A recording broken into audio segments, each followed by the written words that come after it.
ನಾನು ನಿಮ್ಮ ಪ್ರೀತಿಯ ರಾಘವೇಂದ್ರ ಡಿ ತಳವಾರ್. ಟುಡೇ ನಾವು ಇವತ್ತು ಕರ್ನಾಟಕ ಎಕ್ಸಾಮ್ ನಡೆಸುವಂಥ KE ಆಗಿರಲಿ, KPSC ಆಗಿರಲಿ ನಡೆಸುವಂಥ SDA, FDA, ಗ್ರೂಪ್ ಸಿ ಅಂತ ಎಕ್ಸಾಮ್ಗಳಲ್ಲಿ ಯಾವ ಥರ ಫೇಲ್ ಆಗಬಾರದು ಅಂತ ಸ್ವಲ್ಪ ಡಿಸ್ಕಷನ್ ಮಾಡೋಣ. I thought it is actually important for the students. So I came up with the certain things and strategies.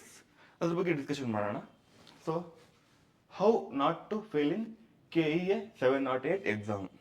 ಇವಾಗ ನಡೀತಿದೆ 708 ಎಕ್ಸಾಮ್ ನಡೀತಿದೆ. ಆಫ್ಟರ್ ಲಾಂಗ್ ಟೈಮ್ ನೋಟಿಫಿಕೇಶನ್ ಆಗಿದೆ. ತುಂಬಾ ವಿದ್ಯಾರ್ಥಿಗಳು ಬಕಪಕ್ಷಿಗಳಂತೆ ಕಾಯ್ದು ಕೂತ್ಕೊಂಡಿದ್ದಂಥವ್ರು ಪರೀಕ್ಷೆಗೆ ತಯಾರಿ ನಡೆಸಿ ಅತ್ಯಂತ ಕಠಿಣವಾದಂಥ ಈ FDA ಪರೀಕ್ಷೆಯನ್ನ ಎದುರಿಸಿದ್ದೀರಿ ಆಲ್ರೆಡಿ. ಈಗ ನೆಕ್ಸ್ಟ್ ಸಂಡೇ, ಬರುವ ಸಂಡೇ SDA ಎಕ್ಸಾಮ್ ಇದೆ. So of course FDA question paper KS UPSC ಲೆವೆಲ್ಗಿದೆ ಅಂದರೆ SDA ಕ್ವಶನ್ ಪೇಪರು FDA ಅಥವಾ ಅದಕ್ಕಿಂತ ಮೇಲ್ಪಟ್ಟ ಲೆವೆಲ್ಗೆ ಇದ್ದೇ ಇರುತ್ತೆ ಪಕ್ಕ. ಹಾಗಾಗಿ ನಮ್ಮ ಸ್ಟ್ರಾಟಜಿಯಲ್ಲಿ ಸ್ವಲ್ಪ ಬದಲಾವಣೆಗಳು ಬೇಕೇ ಬೇಕು. ಇಲ್ಲ ಅಂದರೆ ನಾವು 10+2 ಅಂದರೆ PUC ಲೆವೆಲಲ್ಲಿ ಸ್ಟಡಿ ಮಾಡಿಕೊಂಡು ಹೋದರೆ ಎಕ್ಸಾಮ್ನ ಪಾಸ್ ಮಾಡೋದು ಈಗಿನ ಈ ಕಾಂಪಿಟೇಷನ್ ಯುಗದಲ್ಲಿ ತುಂಬ ಕಷ್ಟ ಆಗಿದೆ. ಹಾಗಾಗಿ ನಾವು ಯಾವ ಥರ ಪ್ರಿಪೇರ್ ಆದರೆ ಈ ಬರುವ 2 ದಿನಗಳಲ್ಲಿ ಅಟ್ಲೀಸ್ಟ್ ಯಾವ ಥರ ನಮ್ಮ ಮೈಂಡ್ಸೆಟ್ ಇದ್ದರೆ ಎಕ್ಸಾಮಲ್ಲಿ ಆಪ್ಟಿಮಮ್ ನಾವು ಔಟ್ಪುಟ್ ಅನ್ನು ತೊಗೊಂಬರ್ಬೋದು ಅಂತ. ಒಂದು ಒಳ್ಳೆಯ ಔಟ್ಪುಟ್ ಬರಬೇಕು ಅಂದರೆ ನಮ್ಮಲ್ಲಿ ಒಂದು ಒಳ್ಳೆಯ ಆಲೋಚನೆ, ಒಳ್ಳೆಯ ನಿರ್ಧಾರ, ಥಿಂಕಿಂಗ್ ಕೆಪಾಸಿಟಿ ಇರಲೇಬೇಕು. ಹಾಗಾಗಿ ಈ ಕೊನೆಯ ಹಂತದಲ್ಲಿ, ಕೊನೆಯ ಈ ದಿನಗಳಲ್ಲಿ ನಾವು ಏನು ಮಾಡಬಹುದು ಅಂತ ಸ್ವಲ್ಪ ಡಿಸ್ಕಷನ್ ಮಾಡೋಣ. ಸೊ ಆಗಲೇ ಹೇಳ್ದಂಗೆ ನಾನು ನಿಮ್ಮ ಪ್ರೀತಿಯ Raghavendra D Talawar. Qualification MSc environmental science, post graduate diploma in business administration, post graduate diploma in rural development, post graduate certificate in agriculture policies, UGC NET, KSET, JRF in environmental science and PhD in environmental science. So ಬನ್ನಿ ಹಾಗಾದರೆ ನೋಡೋಣ ನಮ್ಮ ಪರೀಕ್ಷೆಗೆ ನಾವು ಯಾವ ಥರ ತಯಾರಿಯನ್ನು ಇಟ್ಟುಕೋಬೇಕಾಗಿತ್ತು, ಹಾಗೆ ಮುಂಬರುವ ಪರೀಕ್ಷೆಗಳಿಗೆ ಯಾವ ಥರ ತಯಾರಿಯನ್ನು ಮಾಡಬೇಕು, ಹಾಗೆ ಈಗ ಇರುವಂಥ SDA ಪರೀಕ್ಷೆನ ಯಾವ ಥರ ನಾವು ಎದುರಿಸಬೇಕು ಅಂತ ಡಿಸ್ಕಷನ್ ಮಾಡೋಣ. ಸೊ ಫಸ್ಟ್ಗೆ ನಾನು ಮುಂಚೆಯಿಂದಲೂ ಹೇಳ್ತಾ ಬಂದಿದ್ದೀನಿ, ಇದು very important for every exam, not only this exam. ಯಾವುದಾದ್ರೂ ಪರೀಕ್ಷೆಯನ್ನು ಬರೀರಿ ನೀವು, ಅದಕ್ಕೆ ಇದು ತುಂಬ ಇಂಪಾರ್ಟೆಂಟ್. ಇವನ್ ನಮ್ಮ ಜೀವನ ಎಂಬ ಪರೀಕ್ಷೆಯಲ್ಲೂ ಕೂಡ ಇದು ತುಂಬ ಇಂಪಾರ್ಟೆಂಟ್. ಜೀವನ ಎಂಬ ಒಂದು ಕಾನ್ಸೆಪ್ಟ್, ಆ ಜೀವನದಲ್ಲಿ ನಮಗೆ ಒಂದು ಒಳ್ಳೆ ಕಂಟೆಂಟ್ ಅಂದರೆ ಒಳ್ಳೆ ನೆನಪುಗಳು ಇರಬೇಕು, ಒಳ್ಳೆ ಕೆಲಸಗಳನ್ನ ಮಾಡಬೇಕು, ಮತ್ತು ಕ್ಲಾರಿಟಿ ಇರಬೇಕು. ನಾವೇನು ಮಾಡ್ತಿದ್ದೀವಿ, ಇದು ತಪ್ಪು ಇದು ಸರಿ ಅನ್ನೋ ಕ್ಲಾರಿಟಿ ಇರಬೇಕು. ಅವಾಗ ನಾವೇನು ಮಾಡ್ತಿದ್ದೀವಿ ಅಂತ ಡೌಟ್ ನಮಗೆ ಇರಲ್ಲ. ಇದು ತಪ್ಪು ಮಾಡ್ತಿದ್ದೀನೋ ಸರಿ ಮಾಡ್ತಿದ್ದೀನೋ ಹೆಂಗೆ ಇದು ಅಂತ ಡೌಟ್ ಇರಲ್ಲ ನಮ್ಮಲ್ಲಿ. ಆ ಮೆಚ್ಯೂರ್ಡ್ ಥಿಂಕಿಂಗ್ ಇರುತ್ತೆ. ಆ ಮೆಚ್ಯೂರ್ಡ್ ಥಿಂಕಿಂಗ್ ಇದ್ದಾಗ ನಮಗೆ ಕಾನ್ಫಿಡೆನ್ಸ್ ಬರುತ್ತೆ, ಖುಷಿಯಾಗಿ ಬದುಕ್ತೀವಿ, ನಾವು ಯಾವುದಕ್ಕೂ ಹೆದರಲ್ಲ, ನೀತಿನಿಂದ ನೈತಿಕತೆಯಿಂದ ಇರ್ತೀವಿ. ಅದೇ ಥರ ಪರೀಕ್ಷೆನಲ್ಲೂ ಕೂಡ ಈಚ್ ಕಾನ್ಸೆಪ್ಟ್ಗಳು ನಮಗೆ ಗೊತ್ತಿರಬೇಕು. ಫಾರ್ ಎಕ್ಸಾಂಪಲ್ ಹಿಸ್ಟ್ರಿ ಒಳಗೆ ಇಂಡಸ್ ವ್ಯಾಲಿ ಸಿವಿಲೈಸೇಷನ್ ಅಂತ ಬರುತ್ತೆ, ಓಕೆ. ಪ್ಯಾಲಿಯೋಲಿಥಿಕ್, ಮೆಸೊಲಿಥಿಕ್, ನಿಯೋಲಿಥಿಕ್ ಅಂತ ಬರುತ್ತೆ. ಅವು ಆರ್ಡರ್ ಒಳಗೆ ಗೊತ್ತಿರಬೇಕು. ಗುಪ್ತರ ಬಗ್ಗೆ ಗೊತ್ತಿರಬೇಕು, ವಿಜಯನಗರ ಎಂಪೈರ್ ಬಗ್ಗೆ ಗೊತ್ತಿರಬೇಕು, ಮುಘಲರ ಬಗ್ಗೆ ಗೊತ್ತಿರಬೇಕು, ಸ್ವಾತಂತ್ರ್ಯ ಸಂಗ್ರಾಮ ಬಗ್ಗೆ ಗೊತ್ತಿರಬೇಕು. ಇವೆಲ್ಲ ಕಾನ್ಸೆಪ್ಟ್ಗಳು. ಅದಕ್ಕೆ ಕಂಟೆಂಟ್ ಬುಕ್ಕದಲ್ಲಿ ಸಿಗುತ್ತೆ. ಪ್ರತಿಯೊಂದು ಸಬ್ಜೆಕ್ಟಿಗೂ ಕೂಡ ಒಬ್ಬೊಬ್ಬ ಒಳ್ಳೆ ಆಥರ್ಗಳಿದ್ದಾರೆ. ಆ ಪುಸ್ತಕದಲ್ಲಿ ಕಂಟೆಂಟ್ ಸಿಗುತ್ತೆ. ಅದನ್ನು ನಾವು ಸರಿಯಾಗಿ ಓದ್ಕೊಂಡಾಗ ನಮ್ಗೆ ಕ್ಲಾರಿಟಿ ಸಿಗಬೇಕು. ಆ ಕ್ಲಾರಿಟಿ ಸಿಗದೇನೆ ನಾವು ಫಾಸ್ಟಾಗಿ ಒಂದು ದಿನಕ್ಕೆ 200 ಪೇಜ್ಗಳನ್ನು ಓದಬೇಕು ಅಂತ ಹಿಂಗೆಲ್ಲ ಅನ್ಕೊಂಡು ಫಾಸ್ಟಾಗಿ ಹೋಗ್ತಾ ಇದ್ರೆ ಅದು ಖಂಡಿತ ನಮಗೆ ತಲೆಯಲ್ಲಿ ಉಳಿಯಲ್ಲ, ಅರ್ಥ ಆಗಿರಲ್ಲ. ಹಾಗಾಗಿ ನಮಗೆ ಕ್ಲಾರಿಟಿ ಕೂಡ ಇರಬೇಕು. ಸೊ ಇವೆಲ್ಲ ಇದ್ದಾಗ ಡೌಟ್ಗಳು ಇರೋದೇ ಅಲ್ಲ ನಮ್ಮಲ್ಲಿ. ಯಾವಾಗ ಡೌಟ್ ಇರಲ್ಲಲ್ಲ, ಯಾವುದೇ ಒಂದು ವಿಷಯದ ಬಗ್ಗೆ ಡೌಟ್ ಇರಲ್ವಲ್ಲ, ಅವಾಗ ನಮಗೆ ಪಕ್ಕಾ ಕಾನ್ಫಿಡೆನ್ಸ್ ಬರುತ್ತೆ. ನಾನು ಇದನ್ನ ಮಾಡ್ತೀನಿ, ನನಗಿದು ಅರ್ಥ ಆಗಿದೆ, ಇದ್ರ ಬಗ್ಗೆ ಯಾವುದೇ ಕ್ವಶನ್ ಬಂದರೂ ನಾನು ಆನ್ಸರ್ ಮಾಡ್ತೀನಿ. ಇಂಡಸ್ ವ್ಯಾಲಿ ಸಿವಿಲೈಸೇಷನ್ ಆಗಿರಲಿ, ವಿಜಯನಗರ ಎಂಪೈರ್ ಆಗಿರಲಿ, ಅಥವಾ ಸ್ವಾತಂತ್ರ್ಯ ಸಂಗ್ರಾಮ ಆಗಿರಲಿ, ಪರಿಸರ ವಿಜ್ಞಾನ ಆಗಿರಲಿ, ಪಾಲಿಟಿ ಆಗಿರಲಿ, ಯಾವುದೇ ಸಬ್ಜೆಕ್ಟ್ ಆಗಿರಲಿ, ಅದ್ರ ಬಗ್ಗೆ ನಮಗೆ ಕಾನ್ಫಿಡೆನ್ಸ್ ಬಂತು ಅಂದರೆ ಯಾವುದೇ ಕಾರಣಕ್ಕೂ ಕೂಡ ನಾವು ಆ ಕ್ವಶನ್ ಪೇಪರಿಗೆ ಹೆದರೋದಿಲ್ಲ. ಸೊ ಈ ಥರ ನಾವು ಪ್ರಿಪ್ರೇಷನನ್ನು ಮಾಡಬೇಕು. ಸೊ ಒಂದಿಷ್ಟು ಟಿಪ್ಸು ಟೆಕ್ನಿಕ್ಗಳನ್ನು ನೋಡೋಣ ಏನೇನು ಅಂತ. ಪ್ರತಿಯೊಂದು ವಿಷಯದಲ್ಲೂ ಕೂಡ, ಪ್ರತಿಯೊಂದು ಎಕ್ಸಾಮಲ್ಲೂ ಕೂಡ ಕೆಲವೊಂದಿಷ್ಟು ಹೈ ಈಲ್ಡಿಂಗ್ ಆ್ಯಕ್ಟಿವಿಟೀಸ್ ಇರ್ತವೆ. ಇವುಗಳನ್ನು ನಾವೇನಾದ್ರು ಪ್ರಿಪೇರ್ ಆದರೆ, ಇವುಗಳ ಬಗ್ಗೆ ತಿಳ್ಕೊಂಡ್ರೆ ನಮಗೆ ಭಯಪಡೋ ಅವಶ್ಯಕತೆ ಇರಲ್ಲ. ಅದು ಏನಪ್ಪ ಹೈ ಈಲ್ಡಿಂಗ್ ಆ್ಯಕ್ಟಿವಿಟೀಸ್ ಅಂದರೆ, ಪ್ರಿಯಾರಿಟೈಸ್ ಯುವರ್ ನೋಟ್ಸ್. ಅವು ನಿಮ್ಮ ನೋಟ್ಸ್ಗಳ ಮೇಲೆ ನೀವು ಫಸ್ಟ್ ಪ್ರಿಯಾರಿಟಿ ಕೊಡಬೇಕು. ಎಕ್ಸಾಮ್ ನಾಳೆ ನಾಡಿದ್ದಿರುತ್ತೆ, ನಿಮ್ಮ ಫ್ರೆಂಡ್ ಯಾರೋ ಬರ್ತಾರೆ, ಈ ಬುಕ್ ಚೆನ್ನಾಗಿದೆ, ಇಲ್ಲಿ ಕಂಟೆಂಟ್ ಚೆನ್ನಾಗಿದೆ, ಇಲ್ಲಿಂದ ಎಕ್ಸಾಮ್ ಮೇಲೆ ಕ್ವಶನ್ ಬರ್ತವೆ ಅಂತ ಹೇಳಿದ ಕೂಡಲೇ ನೀವು ಮಾಡಿದಂಥ ನೋಟ್ಸ್ ಅನ್ನ, ಒಂದು ವರ್ಷ ಕುತ್ಕೊಂಡು ಮಾಡಿದಂಥ ನೋಟ್ಸ್ ಅನ್ನ ಸೈಡ್ಗೆ ಇಟ್ಟು ಆ ನೋಟ್ಸ್ ಅನ್ನ ಹಿಡ್ಕೊಂಡು ಕುತ್ಕೊಂಡ್ರೆ ಖಂಡಿತ ಅದು ನಿಮಗೆ ಒಳ್ಳೆ ರಿಸಲ್ಟ್ ಅನ್ನ ಕೊಡುವುದಿಲ್ಲ. ಹಾಗಾಗಿ focus on high yielding activities. ಅದರೊಳಗೆ ಪ್ರಿಯಾರಿಟೈಸ್ ಯುವರ್ ನೋಟ್ಸ್. ನಿಮ್ಮ ನೋಟ್ಸ್ಗಳನ್ನ ನೀವು ಫಸ್ಟ್ ಪ್ರಯಾರಿಟಿಯನ್ನ ಕೊಡಬೇಕು. ಅವು ಕನ್ಸೈಸ್ ಆಗಿರ್ಬೇಕು, ಅಂದ್ರೆ ಶಾರ್ಟ್ ಆಗಿರ್ಬೇಕು. 100 ಪೇಜ್ ಬುಕ್ ಅಲ್ಲಿದೆ ಅಂದ್ರೆ ನಿಮ್ಮ ಶಾರ್ಟ್ ನೋಟ್ಸ್ ಅಲ್ಲಿ ಅದು 1 ಅಥವಾ 2 ಪೇಜಲ್ಲಿ ಇರಬೇಕು. ಫ್ಲೋ ಚಾರ್ಟ್ ಅಲ್ಲಿ ಆಗಿರ್ಲಿ, ಡೈಗ್ರಾಮ್ ಅಲ್ಲಿ ಆಗಿರ್ಲಿ, ನ್ಯೂಮರಿಕ್ ಆಗಿರ್ಲಿ, ಆ ಥರ ಮಾಡ್ಕೊಂಡು ಇಟ್ಕೊಂಡಿರ್ಬೇಕು. 1 or 2 page, not half page. Okay, ಇದು ಹ್ಯಾಂಡ್ ರಿಟರ್ನ್ ಆಗಿರ್ಬೇಕು, ನಿಮ್ಮ ಕೈಯಿಂದ ಬರೆದಿರಬೇಕು. ಅಫ್ಕೋರ್ಸ್ ಶಾರ್ಟ್ ಸಮರೀಸ್ ಆಗಿರಬೇಕು, ಮೈಂಡ್ ಮ್ಯಾಪ್ಸ್ ಇಟ್ಕೊಂಡಿರ್ಬೇಕು. ನೆಕ್ಸ್ಟ್ ಫಾರ್ಮುಲಾಗಳು, ಮೆಂಟಲ್ ಎಬಿಲಿಟಿ ಇರ್ತವೆ ಪ್ರತಿಯೊಂದು ಎಕ್ಸಾಮಲ್ಲೂ ಕೂಡ. ಫಾರ್ಮುಲಾ ಇರಬೇಕು, ಫ್ಯಾಕ್ಟ್ಸು, ಡಾಟಾಗಳನ್ನ ಮತ್ತೆ ಡೇಟ್ಗಳನ್ನ ನೀವು ನೆನ್ಪಿಟ್ಕೋಬೇಕು. Focus on Kannada grammar, basic English and basic computer knowledge. ನಿಮ್ಮ ಗ್ರೂಪ್ ಸಿ ಲೆವೆಲ್ಗೆ, FDA ಲೆವೆಲ್ಗೆ, SDA ಲೆವೆಲ್ಗೆ ಆ ಸಬ್ಜೆಕ್ಟ್ಗಳು ಇದಾವೆ. Kannada, English and basic computer ಇದೆ. ಆ ಬೇಸಿಕ್ ಗಳದ್ದು ಗೊತ್ತಿರಲೇಬೇಕು. ನಾವೇನ್ ಮಾಡ್ತೀವಿ ಗೊತ್ತಾ, ಪ್ರಾಕ್ಟಿಕಲ್ ನಾಲೆಜ್ ಅನ್ನ ಇಟ್ಕೊಂಡಿರಲ್ಲ, ಬುಕ್ಕಿಶ್ ನಾಲೆಜ್ ಇಟ್ಕೊಂಡಿರ್ತೀವಿ. ಕಂಪ್ಯೂಟರ್ ಬಗ್ಗೆ ಓದ್ಬೇಕಾ, ಜಸ್ಟ್ ಕಂಪ್ಯೂಟರ್ ಏನು, ಅದ್ರ ಹಿಸ್ಟ್ರಿ ಏನು, ಯಾವ ಟೈಪ್ಸ್ ಆಫ್ ಕಂಪ್ಯೂಟರ್ ಇದಾವೆ, ಓಕೆ, ಹಾರ್ಡ್ವೇರ್ ಏನು, ಸಾಫ್ಟ್ವೇರ್ ಏನು, ಬಾಯ್ ಹಾಕೊಂಡು ಹೋಗ್ಬಿಡ್ತೀವಿ. ಇಂಟರ್ನೆಟ್ ಏನು ಏನೇನಿದೆ ಬಾಯ್ ಹಾಕೊಂಡು ಹೋಗ್ತೀವಿ. ಅದನ್ನ ಪ್ರಾಕ್ಟಿಕಲ್ ಆಗಿ ಅರ್ಥ ಮಾಡ್ಕೊಂಡಾಗ ನೀವೇ ಸ್ವತಃ ಅರ್ಧ ಗಂಟೆ ಕಂಪ್ಯೂಟರ್ ಸ್ಟೋರ್ಗೆ ಹೋಗಿ ಓಪನ್ ಮಾಡಿ MS ವರ್ಡ್, MS ಎಕ್ಸೆಲ್ ಅನ್ನ ಯೂಸ್ ಮಾಡಿದ್ರೆ, ಎಕ್ಸೆಲ್ ಶೀಟ್ ಅನ್ನ ರೆಡಿ ಮಾಡೋದು ಹೆಂಗೆ ಇವೆಲ್ಲ ಗೊತ್ತಾದ್ರೆ, ರೋ ಕಾಲಮ್ ಎಲ್ಲ ಹೆಂಗಿರುತ್ತೆ, ಇನ್ಸರ್ಟ್ ಮಾಡೋದು ಹೆಂಗೆ, ಅವೆಲ್ಲ ಶಾರ್ಟ್ ಕಟ್ ಕೂಡ ಅಲ್ಲಿ ತೋರಿಸ್ತಾ ಇರ್ತಾರೆ. ಅವುಗಳನ್ನ ಪ್ರಾಕ್ಟಿಕಲ್ ಆಗಿ ನೋಡ್ಕೊಂಡಾಗ ನೆನಪುಳಿತಾವೆ. ಸೊ ವರ್ಷ ಪೂರ್ತಿ ಒಂದು ಬುಕ್ ಅನ್ನು ಹಿಡ್ಕೊಂಡು ಓದೋದಕ್ಕಿಂತ ಈ ತರ ಪ್ರಾಕ್ಟಿಕಲ್ ನಾಲೆಜ್ ಅನ್ನ 1 ವಾರ ಮಾಡಿದ್ರೆ ನಿಮ್ಗೆ ಕಂಪ್ಯೂಟರ್ ನೆನಪುಳಿಯುತ್ತೆ. ಹಾಗಾಗಿ ಯಾರು ಈ ಎಕ್ಸಾಮ್ಗಳನ್ನ ಪಾಸ್ ಮಾಡ್ತಾರಲ್ಲ, ಕಮ್ಯುನಿಕೇಶನ್ ಅಲ್ಲಿ ಜಾಸ್ತಿ ಮಾರ್ಕ್ಸ್ ತೆಗಿತಾರಲ್ಲ, ಅವ್ರು ಬಾಯ್ ಆಗಿರಲ್ಲ, ಅರ್ಥ ಮಾಡ್ಕೊಂಡಿರ್ತಾರೆ, ಪ್ರಾಕ್ಟಿಕಲ್ ನಾಲೆಜ್ ಅನ್ನ ಪಡ್ಕೊಂಡಿರ್ತಾರೆ. ಸೊ ಕನ್ನಡ ಗ್ರಾಮರ್ ತುಂಬಾ ಜನ ಕನ್ನಡ ಅಂದ್ಕೂಡಲೇ ಭಯ ಪಡ್ತಾರೆ. ಭಯ ಪಡ್ತಾರೆ. ನಾನು ಯಾವತ್ತು ಸ್ಟೇಟ್ ಎಕ್ಸಾಮ್ ಅಂತ ಓದೋನಲ್ಲ, ಬಟ್ ಸ್ಟಿಲ್ ಒಂದು ವಿಷಯ ಹೇಳ್ತೀನಿ ಕೇಳಿ. ಗದಗ ಜಿಲ್ಲೆಯ ಶಿರಟ್ಟಿ ತಾಲೂಕಿನ ಕಡ್ಕೋಳ ಎಂಬ ಗ್ರಾಮದಲ್ಲಿ ಗೌರ್ಮೆಂಟ್ ಹೈಸ್ಕೂಲ್ನಲ್ಲಿ ಓದಿದಂತ ಹುಡುಗ ನಾನು. ಅಲ್ಲಿ ನಮಗೆ ನಮ್ಮ ಗುರುಗಳಿದ್ರು, ಅಂಗಡಿ ಸರ್ ಅಂತ ಇದ್ರು. ಓಕೆ, ಅವರು ನಮಗೆ ಕನ್ನಡ ಹೆಂಗೆ ಕಲಿಸಿದ್ರು ಅಂದ್ರೆ, ನಾನು ಕನ್ನಡ 10th ಅಲ್ಲಿ ಎಕ್ಸಾಮ್ ಬರ್ದಿದ್ದೆ 123 ಮಾರ್ಕ್ಸ್ಗೆ, 2 ಮಾರ್ಕ್ಸ್ ಕ್ವಶನ್ ಬಿಟ್ಟಿದ್ದೆ. Still I got 123 marks. ಆ ಥರ ನಮಗೆ ಕಲಿಸಿದ್ರು, ಬಡ್ದು ಹೊಡೆದು ಬೈದು ನೆನ್ಪಿಟ್ಟಿದ್ರು. ಇವತ್ತಿನವರೆಗೂ ನೀವು ನನಗೇನಾದ್ರು ಅನುಕರಣವೇ ಅಂದ್ರೆ ಕೇಳು, ದ್ವಿರುಕ್ತಿ ಕೇಳ್ರಿ, ಸಮಾಸ ಕೇಳ್ರಿ, ಸಂಧಿ ಕೇಳ್ರಿ, ಓಕೆ, ಎಲ್ಲ ನೆನಪಿದಾವೆ ನಮಗಿನ್ನು. ಖ್ಯಾತ ಕರ್ನಾಟಕ ವೃತ್ತಗಳು ನೆನಪಿದಾವೆ, ಓಕೆ, ಷಟ್ಪದಿಗಳು ನೆನಪಿದಾವೆ. ಬಿಕಾಸ್ ಆ ಥರ ನಾವು ನೆನಪಿಟ್ಕೊಂಡಿದ್ವಿ, ಆ ಥರ ಕಲಿಸಿದ್ರು ನಮ್ಮ ಗುರುಗಳು ಕನ್ನಡದಲ್ಲಿ. ನೋಡಿ, ಈಗ ನಜ ಭಜ ಜಂಜರ ಮೈಗಳು ತ್ರಿಚಂಪಕ ಮಾಲೆ ಎಂದಪರ್ ಉತ್ಪಲ ಮಾಲೆ ಪುದು ಭರಂ ನಭವಂ ರಲ್ಲಗಂ ನೆಗಳಿದಿರಲ್ ಕಣ್ಗೊಪ್ಪಲ್ ಮಸಜಂ ಸತಂತ ಗಮುಮ ಶಾರ್ದುಲ ಪ್ರೀಡಿತಂ ತೋರಲ್ ಮಂ ಬ್ರಂ ಬಂ ಮೂಲಿಗಣ ಸದ್ರಾರುತ ಮುಕ್ಕಂ ಸತತಂ ನಂ ರಂ ಸರಂಗಂ ಮಾ ಸದ್ರಾರುತ ಮುಕ್ಕಂ. ಇದು ನಾನು 10th ಅಲ್ಲೇ ಓದಿದ್ದು, ವಾಪಸ್ ನಾವು ತೆಗೆದೇ ಇಲ್ಲ, ಓಪನ್ ಮಾಡೇ ಇಲ್ಲ. ಬಿಕಾಸ್ ನನ್ನ ಗುರುಗಳು ಅಂಗಡಿ ಸರ್ ಅಂತ ಅವ್ರು ಹೇಳ್ಕೊಟ್ಟಿದ್ದು ಇನ್ನೂ ತಲೆಯಲ್ಲಿ ಹೆಂಗೆ ಇದೆ. ಯಮಾತರ ಜಬಾನ ಸಲಗಂ, ಓಕೆ, ಇಲ್ಲಿ ಗಣಗಳನ್ನ ಹಾಕೋದು ಹೆಂಗೆ, ಲಘು ಹೆಂಗೆ, ಗುರು ಹೆಂಗೆ, ಇವೆಲ್ಲ ನೆನಪಿಟ್ಕೊಂಡಿದ್ವಿ. ಸೊ ಹಾಗಾಗಿ ಇವತ್ತಿನವರೆಗೂ ನಮಗೆ ಅದನ್ನ ಕಷ್ಟಪಡೋ ಅವಶ್ಯಕತೆ ಇಲ್ಲ. ಆ ಥರ ಅರ್ಥ ಮಾಡ್ಕೊಂಡು ಹೋಗ್ಬೇಕು. ತತ್ಪುರುಷ ಸಮಾಸ, ಗಮಕ ಸಮಾಸ, ಅಂಶಿ ಸಮಾಸ, ಓಕೆ, ಇವೆಲ್ಲ ತಲೆಯಲ್ಲೇ ಇದಾವೆ. ಎಷ್ಟು ಕೊಟ್ಟರೆ ನಾವು ಆನ್ಸರ್ ಮಾಡ್ಬಿಡ್ತೀವಿ. ಕನ್ನಡ ಸಂಧಿಗಳು, ಸಂಸ್ಕೃತ ಸಂಧಿಗಳು, ಓಕೆ, ಇವೆಲ್ಲ ಆಗಮ ಸಂಧಿ, ಆದೇಶ ಸಂಧಿ, ಅವುಗಳನ್ನೆಲ್ಲ ನೆನಪಿಟ್ಕೊಂಡಿದ್ವಿ. ಯಾಕಂದ್ರೆ ಅರ್ಥ ಮಾಡ್ಕೊಂಡು ಓದಿದ್ವಿ, ಬಾಯ್ ಹಾಕಿರ್ಲಿಲ್ಲ. ಹಾಗೆ ನೀವು ಕೂಡ ಅರ್ಥ ಮಾಡ್ಕೊಂಡು ಓದಿ. ಸೊ ಮೇನ್ ಇಂಪಾರ್ಟೆಂಟ್ ಏನಪ್ಪಾ ಅಂದ್ರೆ ಅರ್ಥ ಮಾಡ್ಕೊಳ್ಳೋದು.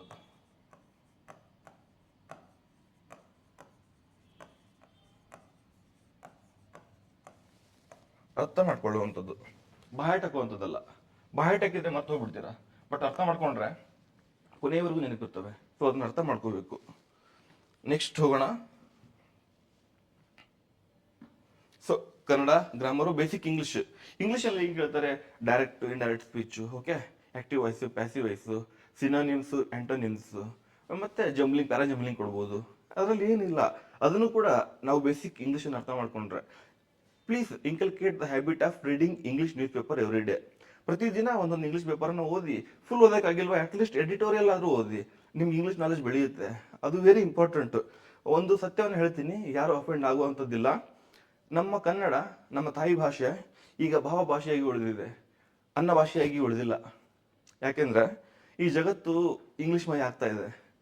ನಮ್ಮ ಜೀವನ ನೋಡ್ಕೊಂಡಾಗ, ನಮ್ಮ ವೃತ್ತಿಯನ್ನು ನೋಡ್ಕೊಂಡಾಗ, ನಮ್ಮ ಬದುಕನ್ನು ನೋಡ್ಕೊಂಡಾಗ ನಮಗೆ ಇಂಗ್ಲೀಷ್ ಬಹಳ ಬಹಳ ಬಹಳ ಮುಖ್ಯ ಆಗುತ್ತೆ ಈಗಿನ ಕಾಲದಲ್ಲಿ. ಹಾಗಾಗಿ ದಯವಿಟ್ಟು ಎಲ್ಲರೂ ಇಂಗ್ಲೀಷ್ ಕಡೆ ಗಮನ ಕೊಡಿ. ಪ್ರತಿದಿನ ನ್ಯೂಸ್ ಪೇಪರ್ ಓದಿ, ಅಲ್ಲಿ ಬರುವಂಥ ವರ್ಡ್ಗಳು ಯಾವುದು ಅರ್ಥ ಆಗಲ್ಲ, ಒಂದು ನೋಟ್ಬುಕ್ ಮಾಡಿ ಅದರಲ್ಲಿ ಡಿಕ್ಷನರಿ ನೋಡ್ಕೊಂಡು ಎವ್ರಿ ಡೇ ಬರ್ಕೊಂಡು ಹೋಗಿ. ನೆಕ್ಸ್ಟ್ ಡೇ ನ್ಯೂಸ್ ಪೇಪರ್ ಓದೋದಕ್ಕಿಂತ ಮುಂಚೆ ಹಿಂದಿನ ದಿನ ಬರೆದಂಥ ವರ್ಡ್ಗಳನ್ನು ನೋಡ್ಕೊಂಡು ನೆಕ್ಸ್ಟ್ ಡೇ ಓದಿ. ಈ ಥರ ಒಂದು ತಿಂಗಳು ಮಾಡಿದಾಗ ನಿಮ್ಗೆ ಎಷ್ಟೋ ಇಂಪ್ರೂವ್ ಆಗಿರುತ್ತೆ ಇಂಗ್ಲೀಷು. ಇವೊಂದು ನಿಮಗೆ ಗ್ರಾಮರ್ ಗೊತ್ತಿಲ್ಲ ಅಂದರೂ ಕೂಡ ಸೆಂಟೆನ್ಸ್ ಫಾರ್ಮೇಷನ್ ಆಟೋಮೆಟಿಕಲಿ ಬಂದ್ಬಿಡುತ್ತೆ ಓದಿ ಓದಿ ಓದಿ. Practice makes man or women perfect. ಹಾಗಾಗಿ ನಾವು ಪ್ರಾಕ್ಟೀಸ್ ಮಾಡಲೇಬೇಕು. ಸೊ ಇಂಗ್ಲೀಷ್ ಅಷ್ಟೇನು ಡಿಫಿಕಲ್ಟ್ ಇಲ್ಲ, ನೀವು ಅರ್ಥ ಮಾಡ್ಕೊಂಡು ಹೋಗ್ಬೇಕು. ಡೈರೆಕ್ಟ್ ಇಂಡೈರೆಕ್ಟ್ ಅಂದ್ರೆ ಏನು, ಆಕ್ಟಿವ್ ಪ್ಯಾಸಿವ್ ಅಂದ್ರೆ ಏನು, ಪ್ಯಾರಾಜಂಬಲಿಂಗ್ ಹೆಂಗೆ ಮಾಡಬೇಕು, ಓಕೆ, ಆಂಟೋನಿಮ್ ಅಂದ್ರೆ ಏನು, ಸಿನೋನಿಮ್ ಅಂದ್ರೆ ಏನು, ಒಂದಿಟ್ಟು ಕೇಳ್ಕೊಡ್ತೀನಿ ನಿಮಗೆ. ತುಂಬ ಜನಕ್ಕೆ ಕಷ್ಟ ಆಗುವಂಥದ್ದು ಆಂಟೋನಿಮ್ ಆ್ಯಂಡ್ ಸಿನೋನಿಮ್. ಅದರಲ್ಲೇ ಒಂದು ಐದು ಕ್ವಶನ್ ಕೇಳಿರ್ತಾರೆ. ಸೊ ಆಂಟೋನಿಮು ಸಿನೋನಿಮು ಕ್ವಶನನ್ನು ನೋಡಿ ಕೆಳಗೆ ಆಪ್ಷನನ್ನು ನೋಡೋದಕ್ಕಿಂತ ಆಪ್ಷನನ್ನು ನೋಡಿ ಕ್ವಶನ್ ನೋಡಿ. ಬಿಕಾಸ್ ಆಪ್ಷನ್ಗಳಲ್ಲಿ 2 ಅಥವಾ 3 ಆಪ್ಷನ್ಗಳು ಸಿಮಿಲರ್ ಆಗಿರುವಂಥದ್ದು ಕೊಟ್ಟಿರ್ತಾರೆ. ಸೊ ಸಿನೋನಿಮ್ ಕೇಳಿದಾಗ 2, 3 ಸೇಮ್ ಇರೋದು ಕೊಟ್ಟಾಗ ಅದು ಆನ್ಸರ್ ಆಗಕ್ಕೆ ಸಾಧ್ಯ ಇಲ್ಲ. ಅದನ್ನು ಬಿಟ್ಟು ನೀವು ಬೇರೆ ಆನ್ಸರನ್ನು ಕಂಡು ಹಿಡಿಬಹುದು. ಫಾರ್ ಎಕ್ಸಾಂಪಲ್ ಹೇಳ್ತೀನಿ,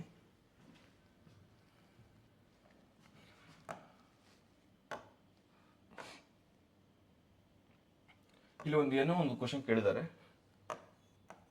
ಇದಕ್ಕೆ ನೀವು ಸಿನೋನಿಮ್ ಅನ್ನು ಕಂಡು ಹಿಡಿಬೇಕು. Option A, option B, option C, option D ಇರುತ್ತೆ. ಓಕೆ, ಈ ಆಪ್ಷನ್ ಹಿಂಗಿರುತ್ತೆ, ಹಿಂಗಿರುತ್ತೆ. ಈ ಆಪ್ಷನ್ ಹಿಂಗಿರುತ್ತೆ, ಹಿಂಗಿರುತ್ತೆ. ಈ ಆಪ್ಷನ್ ಹಿಂಗಿರುತ್ತೆ, ಹಿಂಗಿರುತ್ತೆ. ಈ ಆಪ್ಷನ್ ಹಿಂಗಿರುತ್ತೆ, ಹಿಂಗಿರುತ್ತೆ. ಓಕೆ, ನಾವು ಕ್ವಶನ್ ಅನ್ನು ನೋಡಿಕೊಂಡು ಇದೇನಿದು, ಅಫ್ಕೋರ್ಸ್ ಸಿನೋನಿಮ್ ಆಂಟೋನಿಮ್ಗಳಲ್ಲಿ ನಾವು ಕೇಳದೇ ಇರುವಂಥ ವರ್ಡ್ಗಳನ್ನೇ ಜಾಸ್ತಿ ಕೇಳಿರ್ತಾರೆ, ಇದು ಅಂತೂ ನಿಜ. ಬಟ್ ಇದು ಕಾಂಪಿಟೇಟಿವ್ ಎಕ್ಸಾಮ್, ಅವ್ರು ನಿಮ್ಗೆ ಕನ್ಫ್ಯೂಷನ್ ಮಾಡೋಕ್ಕಂತಾನೆ ಇರ್ತಾರೆ, ಕನ್ಫ್ಯೂಷನ್ ಮಾಡೇ ಮಾಡ್ತಾರೆ. ನಾವು ಕನ್ಫ್ಯೂಸ್ ಆಗಬಾರ್ದು. ಇದು ಜಸ್ಟ್ ಒಂದು ಸ್ಮಾಲ್ ಟ್ರಿಕ್ಸ್ ಅಂದ್ಕೊಳ್ರಿ ನನ್ನ ಕಡೆಯಿಂದ.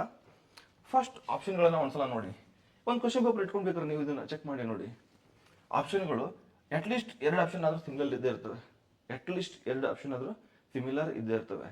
ಸೊ ಒಂದು ಕ್ವಶನ್ಗೆ 2 ಆನ್ಸರ್ ಆಗೋಕ್ಕೆ ಸಾಧ್ಯ ಇಲ್ಲ, ಹೌದಲ್ಲ? So eliminate these 2 options.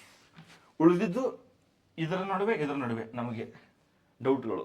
But at least ನಿಮ್ಮ ಆನ್ಸರ್ ಕರೆಕ್ಟ್ ಆಗುವಂಥ ಚಾನ್ಸ್ 50% ಇರುವಂಥ ಪ್ರೊಬಬಿಲಿಟಿ.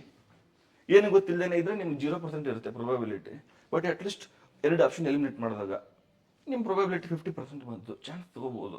ಅಟ್ಲೀಸ್ಟ್ ಈ ಥರ 10 ಕ್ವಶನ್ ಮಾಡಿದಾಗ ಅಟ್ಲೀಸ್ಟ್ 4 ಕ್ವಶನ್ ಆದರೂ ಕರೆಕ್ಟ್ ಆದರೆ, ಅಟ್ಲೀಸ್ಟ್ ಹೋಗಲಿ 3 ಕ್ವಶನ್ ಆದರೂ ಕರೆಕ್ಟ್ ಆದರೆ ನೀವು ಕಳ್ಕೊಳ್ಳೋದಕ್ಕೇನಿಲ್ಲ. 1/4 ನೆಗೆಟಿವ್ ಇದ್ದಾಗ 3 ಕ್ವಶನ್ ಆದರೂ ಕರೆಕ್ಟ್ ಆದರೆ ನೀವಿನ್ನೂ ಗೇನಲ್ಲೇ ಇರ್ತೀರ. ಹಾಗಾಗಿ ಇದು ನಿಮಗೆ ಹೆಲ್ಪ್ ಆಗಬಹುದು. Not only for synonym, even it is helpful for your ಆಂಟೋನಿಮ್. ಆಂಟೋನಿಮ್ ಮತ್ತು ಸಿನೋನಿಮ್ಗಳಲ್ಲಿ ಇದು ಹೆಲ್ಪ್ ಆಗುತ್ತೆ. ಜಂಬ್ಲಿಂಗ್ ಮಾಡುವಾಗಲೂ ಕೂಡ ನೀವು ಅದನ್ನ ಕನ್ನಡದಲ್ಲಿ ಅರ್ಥ ಮಾಡ್ಕೊಳ್ಳೋಕೆ ಟ್ರೈ ಮಾಡಿ. ಇಂಗ್ಲೀಷ್ ಸೆಂಟೆನ್ಸ್ ಇರುತ್ತಲ್ಲ, ಅದನ್ನ ಕನ್ನಡದಲ್ಲಿ ಅರ್ಥ ಮಾಡ್ಕೊಳ್ಳೋಕೆ ಟ್ರೈ ಮಾಡಿ. ನೀವು ಈಸಿಯಾಗಿ ಆನ್ಸರ್ ಮಾಡಬಹುದು, ಫಸ್ಟ್ಗೆ ಯಾವ್ದು ಬರುತ್ತೆ, ಸೆಕೆಂಡ್ಗೆ ಯಾವ್ದು ಬರುತ್ತೆ ಅಂತ. ಆ್ಯಂಡ್ ಮಿಕ್ಕಿದ ಯಾವುದು ಡೈರೆಕ್ಟ್ ಇಂಡೈರೆಕ್ಟ್ ಸ್ಪೀಚ್. ಏ ಕಿರಣ ನಿನ್ನ ಇದನ್ನು ಮಾಡಪ್ಪ ಅಂತ ಹೇಳಿದ್ರೆ ಡೈರೆಕ್ಟ್ ಸ್ಪೀಚ್. ಏ ರಘು ಹೇಳ್ದ ಕಿರಣ ಇದನ್ನು ಮಾಡ್ಬೇಕಂತೆ, ಅದು indirect speech. Active voice, passive voice. ಈ ಹಣ್ಣು ರಘುವಿನಿಂದ ತಿನ್ನಲ್ಪಟ್ಟಿತ್ತು, ಇದು ಇಂಡೈರೆಕ್ಟ್ ಸ್ಪೀಚ್. ಓಕೆ, ಸಾರಿ, ಪ್ಯಾಸಿವ್ ವಾಯ್ಸ್. ರಘು ಹಣ್ಣನ್ನು ತಿನ್ನನು, ಆಕ್ಟಿವ್ ವಾಯ್ಸ್. ಅಷ್ಟೇ, ಇದ್ರೊಳಗೆ ಏನಿಲ್ಲ. ಸಿಂಪಲ್ ಆಗಿರುತ್ತೆ, ಅರ್ಥ ಮಾಡ್ಕೊಂಡು ಓದಿ ಅಷ್ಟೇ. ನಾವು ಗಲಿಬಿಲಿ ಮಾಡ್ಕೊಂಡ್ಬಿಡ್ತೀವಿ ಎಕ್ಸಾಮ್ ಹಾಲಲ್ಲಿ, ಆ ಥರ ಗಲಿಬಿಲಿ ಮಾಡ್ಕೊಬೇಡಿ ಯಾವಾಗಲೂ. ಓಕೆ, ಕನ್ನಡ ಆಯಿತು, ಇಂಗ್ಲೀಷ್ ಆಯಿತು, ಬೇಸಿಕ್ ಕಂಪ್ಯೂಟರ್ ಆಯಿತು. ಕನ್ನಡ ಹೇಳಿದ್ನಲ್ಲ, ಕನ್ನಡ ಅಷ್ಟೊಂದೇನು ಡಿಫಿಕಲ್ಟ್ ಇಲ್ಲ. ನೀವು ಅದನ್ನ ಅರ್ಥ ಮಾಡ್ಕೊಳ್ಳಿ ಅಷ್ಟೇ. ಅರ್ಥ ಮಾಡ್ಕೊಂಡಾಗ ಈಸಿಯಾಗಿ ನೀವು ಆನ್ಸರ್ ಮಾಡ್ಬೋದು. So revisit weak areas. ನಿಮ್ಗೆ ಕೆಲವೊಂದಿಷ್ಟು ವಿಷಯಗಳು ನೆನಪುಳಿಯಲ್ಲ, ಇದು ಡಿಫಿಕಲ್ಟ್ ಅನಿಸ್ತಾ ಇರುತ್ತೆ. ಹಿಸ್ಟ್ರಿನಲ್ಲೇ ಆಗಿರಲಿ, ಪಾಲಿಟಿ ಆಗಿರಲಿ, ಜಿಯೋಗ್ರಫಿ ಆಗಿರಲಿ, ಎನ್ವಿರಾನ್ಮೆಂಟ್ ಆಗಿರಲಿ, ಎಕಾನಮಿ ಆಗಿರಲಿ, ಮೆಂಟಲ್ ಎಬಿಲಿಟಿ ಆಗಿರಲಿ, ಕರೆಂಟ್ ಅಫೇರ್ಸ್ ಆಗಿರಲಿ, ಒಂದಿಷ್ಟು ಏರಿಯಾಗಳು ನಿಮ್ಗೆ ನೆನಪುಳಿಯಲ್ಲ, ಅದು ಕಷ್ಟ ಆಗಿರುತ್ತೆ. ಅಟ್ಲೀಸ್ಟ್ ಎಕ್ಸಾಮ್ ಲಾಸ್ಟ್ ಮೂಮೆಂಟ್ ಹೋಗುವಾಗ ಅದನ್ನೊಂದ್ಸಲ ನೋಡ್ಕೊಂಡು ಹೋಗಿ, ಅದು ನಿಮ್ಗೆ ಹೆಲ್ಪ್ ಆಗುತ್ತೆ. Solve previous year question paper. But ನಿಮ್ಮ ಎಕ್ಸಾಮು ಈಗ ಸಂಡೇನೇ ಇರೋದ್ರಿಂದ ಈ ಪಿವಾಕಿಗಳನ್ನ ಇವಾಗ ಸಾಲ್ವ್ ಮಾಡೋ ನೀಡಿಲ್ಲ. ಬಟ್ ಅಟ್ಲೀಸ್ಟ್ ಇಷ್ಟು ದಿನ ಓದಿದ್ದನ್ನ ನೀವು ಪಕ್ಕ ರಿವಿಷನ್ ಮಾಡ್ಕೊಳ್ಳೇಬೇಕು. ಅಟ್ಲೀಸ್ಟ್ ರಿವಿಷನ್ ಮಾಡಲೇಬೇಕು. ರಿವಿಷನ್ ಮಾಡದೆ ಹೋದ್ರೆ ಅದು ವೇಸ್ಟ್ ಆಗುತ್ತೆ ಎಷ್ಟು ದಿನ ಓದಿದ್ದು. ಬಟ್ ಮುಂಬರುವ ಪರೀಕ್ಷೆಗಳಿಗೆ ತಯಾರಿ ಮಾಡಬೇಕು ಅಂತ ಇರುವಂಥವ್ರು ಪಿವಾಕಿಗಳನ್ನ ತಪ್ಪದೆ ಸಾಲ್ವ್ ಮಾಡಲೇಬೇಕು. ದಿಸ್ ಇನ್ಕ್ಲೂಡ್ಸ್ ಇವೊಂದು ನೀವು SDA ಎಕ್ಸಾಮ್ ಬರೀರಿ, UPSC, prelims, KPSC, KAS level exam, FDA level exam, VSI ಪರೀಕ್ಷೆದ್ದು ದಿಸ್ ಕೈಂಡ್ ಆಫ್ ಕ್ವಶನ್ ಪೇಪರ್ಗಳನ್ನ ನೋಡ್ತಾ ಇರಬೇಕು. ಯಾಕೆ ಅಂದ್ರೆ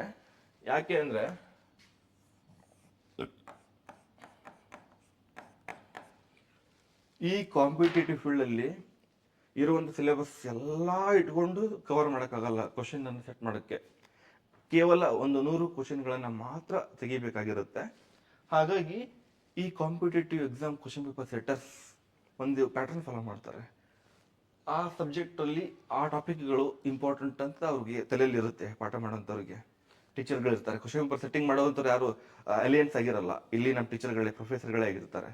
ಹಾಗಾಗಿ ಅಥವಾ ಆಫೀಸರ್ಗಳಾಗಿರ್ತಾರೆ. ಆಫೀಸರ್ಗಳಾಗಿದ್ದು ಏನಾಯ್ತು, ಅವ್ರು ಮುಂಚೆ ಎಕ್ಸಾಮ್ ಬರ್ಕೊಂಡು ಓದ್ಕೊಂಡೇ ಬಂದಿರ್ತಾರೆ ತಾನೆ. ಇದೇನೆ ಟೀಚರ್ಗಳಾದೇನಾಯ್ತು, ಅವರು ಇದೇ ಸಬ್ಜೆಕ್ಟ್ಗಳನ್ನೇ ಪಾಠ ಮಾಡ್ತಿರ್ತಾರೆ ತಾನೆ. ಸೊ ಎಲ್ಲಿನೂ ಇದು ಮಾಡೋಕ್ಕಾಗಲ್ಲ. ಸೊ ಒಂದಿಷ್ಟು ಹೈ ಹಿಲ್ಡಿಂಗ್ ಕೋರ್ ಟಾಪಿಕ್ಸ್ ಅಂತ ಇರ್ತವೆ. ಈ ಕೋರ್ ಟಾಪಿಕ್ಸ್ಗಳನ್ನ ಯಾವ ರೀತಿ ಅರ್ಥ ಮಾಡ್ಕೋಬೇಕು, ಎಲ್ಲಿ ಹೆಂಗೆ ಕಂಡು ಹಿಡಿಬೇಕು ಅಂದ್ರೆ ಈ ಪ್ರೀವಿಯಸ್ ಇಯರ್ ಕ್ವಶನ್ ಪೇಪರ್ಗಳನ್ನ ನೋಡಿದಾಗ ಈ ವಿಷಯದ ಮೇಲೆ ಈ ಟಾಪಿಕ್ ಕೇಳಿದ್ದಾರೆ, ಮತ್ತೆ ಆ ಟಾಪಿಕ್ ಮಾತ್ರ ಅಲ್ಲ, ಕೆಳಗೆ ಕೊಟ್ಟಿರುವಂತ 4 ಆಪ್ಷನ್ಗಳು ನೆಕ್ಸ್ಟ್ ಎಕ್ಸಾಮ್ ಅಲ್ಲಿ ಕ್ವಶನ್ ಆಗುವ ಚಾನ್ಸಸ್ ಇರುತ್ತೆ. ಹಾಗಾಗಿ ಆ ಕ್ವಶನ್ ಅನ್ನ ಸಾಲ್ವ್ ಮಾಡೋದರ ಜೊತೆಗೆ ಆ ಉಳಿದಿರುವಂತ 3 ಆಪ್ಷನ್ಗಳನ್ನು ಡೀಟೇಲ್ ಆಗಿ ನೀವು ನೋಡ್ಕೊಂಡು ನೋಟ್ಸ್ ಮಾಡ್ಕೊಂಡ್ರೆ ಅದು ನೆಕ್ಸ್ಟ್ ಎಕ್ಸಾಮ್ಗೆ 100ಕ್ಕೆ 100 ಹೆಲ್ಪ್ ಆಗುತ್ತೆ. ಅವುಗಳೇ core topics. We can call as high yielding core topics. Next, set smart goals. Smart goals ಅಂದ್ರೆ ಏನಪ್ಪಾ, ಸ್ಪೆಸಿಫಿಕ್ ಆಗಿರಬೇಕು, ಮೆಜರಬಲ್ ಆಗಿರಬೇಕು, ಅಚೀವೇಬಲ್ ಆಗಿರಬೇಕು, ರಿಲೆವೆಂಟ್ ಆಗಿರಬೇಕು ಆ್ಯಂಡ್ ಟೈಮ್ ಬೌಂಡ್ ಆಗಿರಬೇಕು. ಈಗ ನಾವು ಏನೇನೋ ಗೂಗಲ್ ಇಟ್ಕೊಂಡು ಒಂದು ದಿನಕ್ಕೆ ಪಾಲಿಟಿ, ಹಿಸ್ಟ್ರಿ, ಜಿಯೋಗ್ರಫಿ ಎಲ್ಲ ಮುಗಿಸ್ಬಿಡ್ತೀನಿ ಅಂತ ಇಟ್ಕೊಳಕ್ಕಾಗಲ್ಲ. ನಮಗೂ ಒಂದು ಲಿಮಿಟ್ ಇರುತ್ತೆ. ಎಲ್ಲ ಗಲಿಬಿಲಿ ಆಗ್ಬಿಡುತ್ತೆ, ಚಿತ್ರಾನ್ನ ಆಗ್ಬಿಡುತ್ತೆ, ಇವತ್ತು ಆಗ್ಬಿಡುತ್ತೆ. ಹಂಗಾಗ್ಬಾರ್ದು ಅಂದ್ರೆ ಸ್ಪೆಸಿಫಿಕ್ ಆದಂಥ ಗೋಲ್ ಇರಬೇಕು. ಈ 2 ಅವರಲ್ಲಿ ಈ ಸಬ್ಜೆಕ್ಟ್ ಅನ್ನು ಓದ್ತೀನಿ, ಬೇರೆ ಯಾವುದು ತಲೆಯಲ್ಲಿ ಬರಲ್ಲ ಅಂತ ನಾವು ಫಿಕ್ಸ್ ಆಗಿರ್ಬೇಕು. ಅದು ಮಿಸರೇಬಲ್ ಆಗಿರ್ಬೇಕು. 2 ಅವರಲ್ಲಿ 500 ಪೇಜ್ ಓದ್ತೀನಿ ಅಂತ ಇಟ್ಕೊಂಡ್ರೆ ಅದು ತಪ್ಪು. ಆ ಥರ ಮಾಡೋಕ್ಕಾಗುತ್ತಾ? ಸಾಧ್ಯನಾ? ನೋ. ಈ 2 ಅವರಲ್ಲಿ ಮೇ ಬಿ ಒಂದು 50 ಪೇಜ್ ಓದ್ತೀನಿ, 100 ಪೇಜ್ ಓದ್ತೀನಿ ಅಂತ ಅನ್ಕೊಂಡ್ರೆ ಓಕೆ, ಇಟ್ ಈಸ್ ಅಚೀವೇಬಲ್ ಆಗಿರಬೇಕು, ರಿಲೆವೆಂಟ್ ಆಗಿರಬೇಕು. ಹಿಸ್ಟ್ರಿ ಓದ್ತೀನಿ ಅಂತ ಹೇಳ್ಕೊಂಡು ಮತ್ತೆ ಒಳಗೆ ಪಾಲಿಟಿ ಓದ್ಕೊಂಡು ಕೂತ್ಕೊಂಡ್ರೆ ಆಗಲ್ಲ. ಹಿಸ್ಟ್ರಿನೇ ಓದ್ತಾ ಇರಬೇಕು, ರಿಲೆವೆಂಟ್ ಆಗಿರಬೇಕು, ಟೈಮ್ ಬೌಂಡ್ ಆಗಿರಬೇಕು. ಅದೇ 2 ಅವರ್ ಅಂದ್ರೆ 2 ಅವರ್ ಆಗಿರಬೇಕು, 3 ಅವರ್ ಅಂದ್ರೆ 3 ಅವರ್ ಆಗಿರಬೇಕು. ಒಂದು ಸ್ಪೆಸಿಫಿಕ್ ಆದಂಥ ಗೋಲ್ ಇರಬೇಕು. ಮತ್ತೆ ಚಿಕ್ಕ ಚಿಕ್ಕ ಗುರಿಗಳನ್ನ ನೀವು ಸಾಧನೆಗಳನ್ನ ಖುಷಿ ಪಡಿ. ನಾವು ಏನ್ ಮಾಡ್ಬಿಡ್ತೀವಿ, ಕಾಂಪಿಟೇಟಿವ್ ಓದ್ತಾ ಇದ್ದೀವಿ ಅಂತ ಎಲ್ಲವನ್ನು ಸೈಡ್ಗಿಟ್ಟು ಬುದ್ಧನ ತರ ಕುತ್ಕೊಂಡ್ಬಿಡ್ತೀವಿ. ನೋ, ಬುದ್ಧ ಅವರು ಹೇಳಿದ್ದು ಎಕ್ಸ್ಟ್ರೀಮ್ ಪಾತ್ ಅಲ್ಲ, ಮಿಡಲ್ ಪಾತ್ ಅಂದ್ರೆ ಎಕ್ಸ್ಟ್ರೀಮ್ ದುಃಖನ ಹೋಗ್ಬಾರ್ದು, ಎಕ್ಸ್ಟ್ರೀಮ್ ಖುಷಿಯಾಗಿ ಇರಬಾರ್ದು, ಮಿಡಲ್ ಪಾತನ್ನ ಅನುಸರಿಸಬೇಕು. ಹಾಗೆ ಕೂಡ ಕಾಂಪಿಟೇಟಿವ್ ಎಕ್ಸಾಮ್ ಅಲ್ಲಿ ನಾವು ಕೂಡ ಪ್ರಿಪರೇಷನ್ ಮಾಡುವಾಗ ಎಕ್ಸ್ಟ್ರೀಮ್ ಆಗಿ ದುಃಖಕರವಾಗಿರ್ಬಾರ್ದು, ಎಕ್ಸ್ಟ್ರೀಮ್ ಆಗಿ ಖುಷಿಯಿಂದಾನೇ ಇರಬಾರ್ದು. ಇದನ್ನೆಲ್ಲ ಓದೇ ಬಿಟ್ಟೆ, ಇದನ್ನೆಲ್ಲ ಮುಗಿಸೇ ಬಿಟ್ಟೆ ಅಂತ. ಕಾಂಪಿಟೇಟಿವ್ ಫೀಲ್ಡ್ ಅಲ್ಲಿ ಎಲ್ಲನೂ ಮುಗಿಸೋದಕ್ಕೆ ಸಾಧ್ಯನೇ ಇಲ್ಲ. ಅದು ಸಾಗರ. ಏನು ಓದಿಯಲ್ಲ ಅಂತಾನೆ ಇಲ್ಲ, ಏನಾದ್ರೂ ಓದಿರ್ತೀರಾ, ಹೌದಲ್ಲ? ಹಾಗಾಗಿ ಮಿಡಲ್ ಪಾತನ್ನ ಫಾಲೋ ಮಾಡಿ. ಚಿಕ್ಕ ಚಿಕ್ಕ ಸಾಧನೆಗಳನ್ನ ಸಂತೋಷ ಪಡಿ, ಅದನ್ನ ನೀವು ಸೆಲೆಬ್ರೇಟ್ ಮಾಡಿ. ಏನು ಅಂದ್ರೆ ಚಿಕ್ಕ ಚಿಕ್ಕ ಗುರಿಗಳು, ಏನು ಸಾಧನೆಗಳು, ಏನಂದ್ರೆ ಟೆಸ್ಟ್ ಸೀರೀಸ್ ಬರೀತಾ ಇರ್ತೀರಾ, ಒಂದೊಳ್ಳೆ ಸ್ಕೋರ್ ಬಂತು, ಖುಷಿ ಪಡಿ, ಹೋಗಿ ಟಿವಿ ಕುರಿ, ಚಾಕ್ಲೇಟ್ ತಿನ್ನಿ, ಖುಷಿಯಾಗಿರಿ. ಅದನ್ನು ಕೂಡ ನೀವು ಅದು ಸಾಧನೆನೇ ಒಂಥರ. ಅದನ್ನು ನೀವು ಸೆಲೆಬ್ರೇಟ್ ಮಾಡ್ದೇನೆ ಯಾವಾಗ್ಲೂ ಹಿಂಗೆ ಕುತ್ಕೊಂಡ್ರೆ ಏನು ಮಾಡೋಕ್ಕಾಗಲ್ಲ.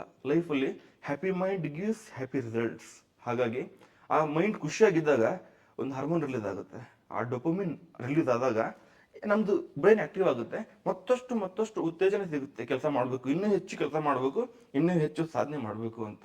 ಹಾಗಾಗಿ ಚಿಕ್ಕ ಚಿಕ್ಕ ಸಾಧನೆಗಳಲ್ಲಿ ನೀವು ಸಂತೋಷವನ್ನ ಪಡಿ, ಅವುಗಳನ್ನ ಸೆಲೆಬ್ರೇಟ್ ಮಾಡಿ, ಆ ಸ್ಟೆಪ್ಪಿಂಗ್ ಸ್ಟೋನ್ ಅಂತ ಅನ್ಕೊಂಡು ಆ ಸ್ಟೆಪ್ ಮೇಲೆ ಕಾಲಿಟ್ಟು ಒಂದು ಸ್ಟೆಪ್ ಮೇಲೆ ಹೋಗೋದಕ್ಕೆ ಪ್ರಯತ್ನ ಮಾಡಿ. ದಯವಿಟ್ಟು ಯಾವಾಗಲೂ ಹಿಂಗೆ ಪ್ರಯತ್ನ ಮಾಡಬೇಡಿ. Okay. Next, smart revision technique. Active recall. ಓದ್ತಾ ಇರ್ತೀರಾ, ಕಣ್ಣು ಮುಚ್ಕೊಂಡು ಆ ಬುಕ್ ಸೈಡ್ಗಿಟ್ಟು ಇಷ್ಟೊತ್ತು ಏನೇನು ಓದ್ದೆ ಅಂತ ತಲೆಯಲ್ಲಿ ಯೋಚನೆಯನ್ನ ಮಾಡಬೇಕು. ಆ ಥಿಂಕ್ ಮಾಡಿದಾಗ ನಮ್ಮಲ್ಲಿ ರೀಕಾಲ್ ಮಾಡ್ಕೊತೀವಿ. ಇಲ್ಲ ಸುಮ್ಮನೆ ಓದ್ಕೊಂಡು ಹೋದ್ರೆ ಅದು ವೇಸ್ಟ್ ಆಗುತ್ತೆ.